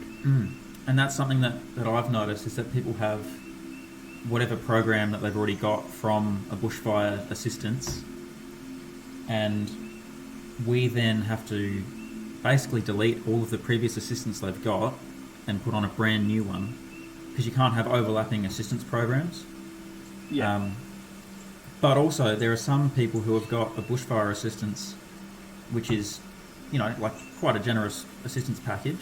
Say better than they could get via a COVID assistance package. That's right. So do we want to apply the new one, or do we want to apply the old one and leave it, or what do we do? Like, I'm going to obviously the old assume that one's as a not... company you'd want to give them the most generous one because That's right, because you want to keep them in their house, otherwise it's a huge fucking headache. But that becomes an issue where for the next 3 months, let's talk in 3 month period, the next 3 month period, the COVID-19 assistance package is the best possible one you can get. Yeah. But then what about in month 4? After the COVID package, it reverts back to your normal state. But if you're on a bushfire thing, you might have had a year of some sort of reduced assistance. You know, maybe, let's say your mortgage is, I don't know, $4,000 a month, and maybe that's been bumped down to $1,000 for the next 12 months, which is nice. Very nice. But the COVID assistance would be 0 for 3 months, which is even better. But then you might. But then when you get to month 4, you jump straight back up to 4,000. You don't go back to the 1,000 for the month that you previously had. Yep. And how do people know where they're going to be in 3 months? That's right. So those ones become extra problems. And if you can't even open your emails, you are not going to be able to fix that. You know? Yes. Fucking hell. So it's been an intense week, I'm going to say. It has been intense. And so I've still had some of my music kids have their lessons. I've got about, I think I've got 12. Far out. That I've got, which are all my Mount That's Carmel like kids. two per night. Well, I'm only doing Monday, Tuesday, Wednesday. Oh, Jesus Christ. So I do, at the moment we're doing 8 till 4. I get home, I have a nap in the car, and then I teach for 3 hours. Why do you nap in the car? Because if I go to bed, I will not wake up. That's fair enough. Wow. So Monday, Tuesday, Wednesday, not great for you for D&D? It's not great for me for anything. Last week was So a blow. Thursday, Friday, next weekend, that'd be better for you? Yeah, it would be. Okay, cool. Then we'll make sure we do that.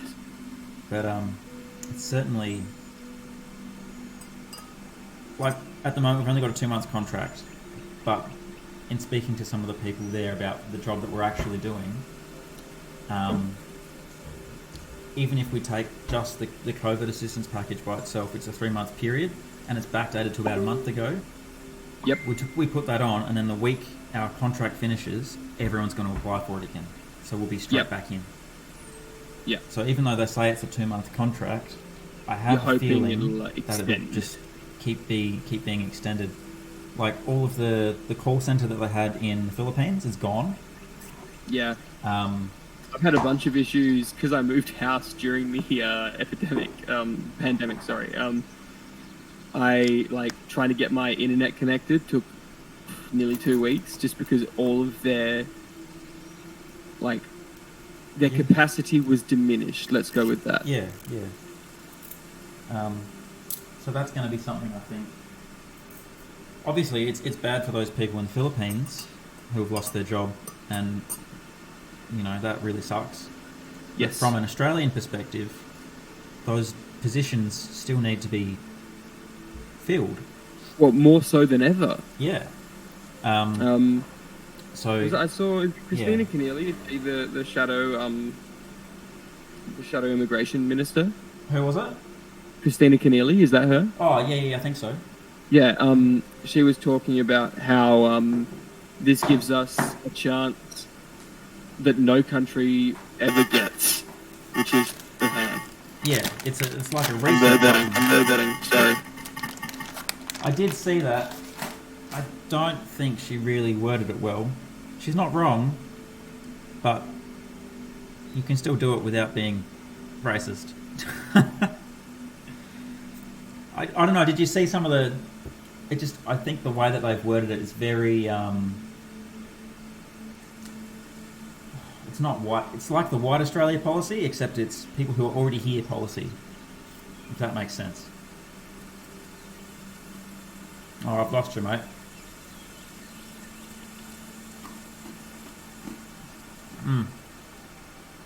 You know what?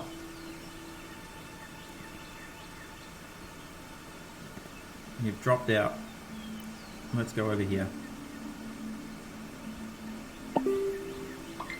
I'm back. Sorry. Oh, you're back. I was just about to Facebook call you anyway. It's all good. I'll probably head to bed soon. But yeah, like what you're saying, you can do it without being racist, 100%. And I think the wording's wrong, and the reporting was pretty about it. But she's not wrong in that. Like, it's more about like the exploitative measures that are used against temporary migrants and migrant workers. So like, we fill lots of positions with people that come here for a year or two. They get paid way less than they should. But we actually, with the amount of unemployment there is in Australia, we have an opportunity, yada yada. Like, I'm not against that. I'm also pro universal basic income. So, well, I think that's have you seen the guy called Pas Forgeon? No. His name is Pas, P-A-S. He comments on all my shit. He works for ACOS, which is Australian Council of Social Service. Actually, I'm not sure if he works for them or if he's a third party to. Anyway, it doesn't matter. Either way, yeah. So the Raise the Rate campaign that they've been doing, they were arguing for a $75 increase to the New Start. Whoops, job seeker payment. $75. Yeah, but that was before all this happened. Yep. And I already didn't really, I didn't think they were going far enough. But I get it. They were arguing for a politically passable, position. Yeah. But now that the government's gone, you know what? We can just double the fucking New Start allowance. That's right. So it's thrown that whole campaign in the bin. Because it's like, oh wait, you admit that people can't live off of $550 a fortnight. You admit that. You actually admit that. And because now people because now people that don't deserve to be punished for not having jobs, you're like, oh, well, they can't live off $5.50 because they're not fucking dole bludgers. Like, you admit that it's not a livable amount of money, because if it was, you wouldn't mind if people that had lost their jobs because of COVID had to live off of it, because it's perfectly fine and anyone can live off of it. That's It's right. only temporary. It's just temporary measure. It's certainly so that's completely changed the way I think that they can, that A, the government can defend it, and B, the lobby groups can attack it. But I don't think everyone in the lobby groups is on board with that, because I think some of them also have that, I don't know, internalized bias of how will people want jobs if they get paid this much? So that There are no fucking jobs. exactly. Like, it's all well and good to say, where's the incentive to get a job? But if there's no fucking job, all the incentive, give them no money. They still won't be able to fucking magically whip a job out of thin air. Fuck. So yeah, so that's something I've seen go back and forth within the lobby groups that I follow. Why are there unemployed people in countries that don't have social security? Yeah. Oh, no, they just need more incentive. How much more incentive do you need than having literally nothing? I think once they decide where they want to be in terms of I don't know, political argument, I guess. I don't know, that's Yeah. a bit warm. I think eventually they'll come around to the idea that what you've always been arguing for is no one to be able to live in poverty. Yeah. And the doubled rate, so the rate hasn't actually been doubled, but it's effectively has, because the coronavirus supplement. The rate plus the coronavirus supplement is still below the poverty line. Yes, it is. It's still less than what I thought they should have been arguing for in the first place. But I understood that for them at the time, they had to make some kind of well, it had to be politically smart, because they couldn't. Viable. That's right. Whereas now that, they kept going on about this argument. Well, where's the money going to come from? Where's the money going to come from? Where does any money come from? What do you mean? Where's the money going to come from? This is the fucking government. It's literally money. They literally have a money tree.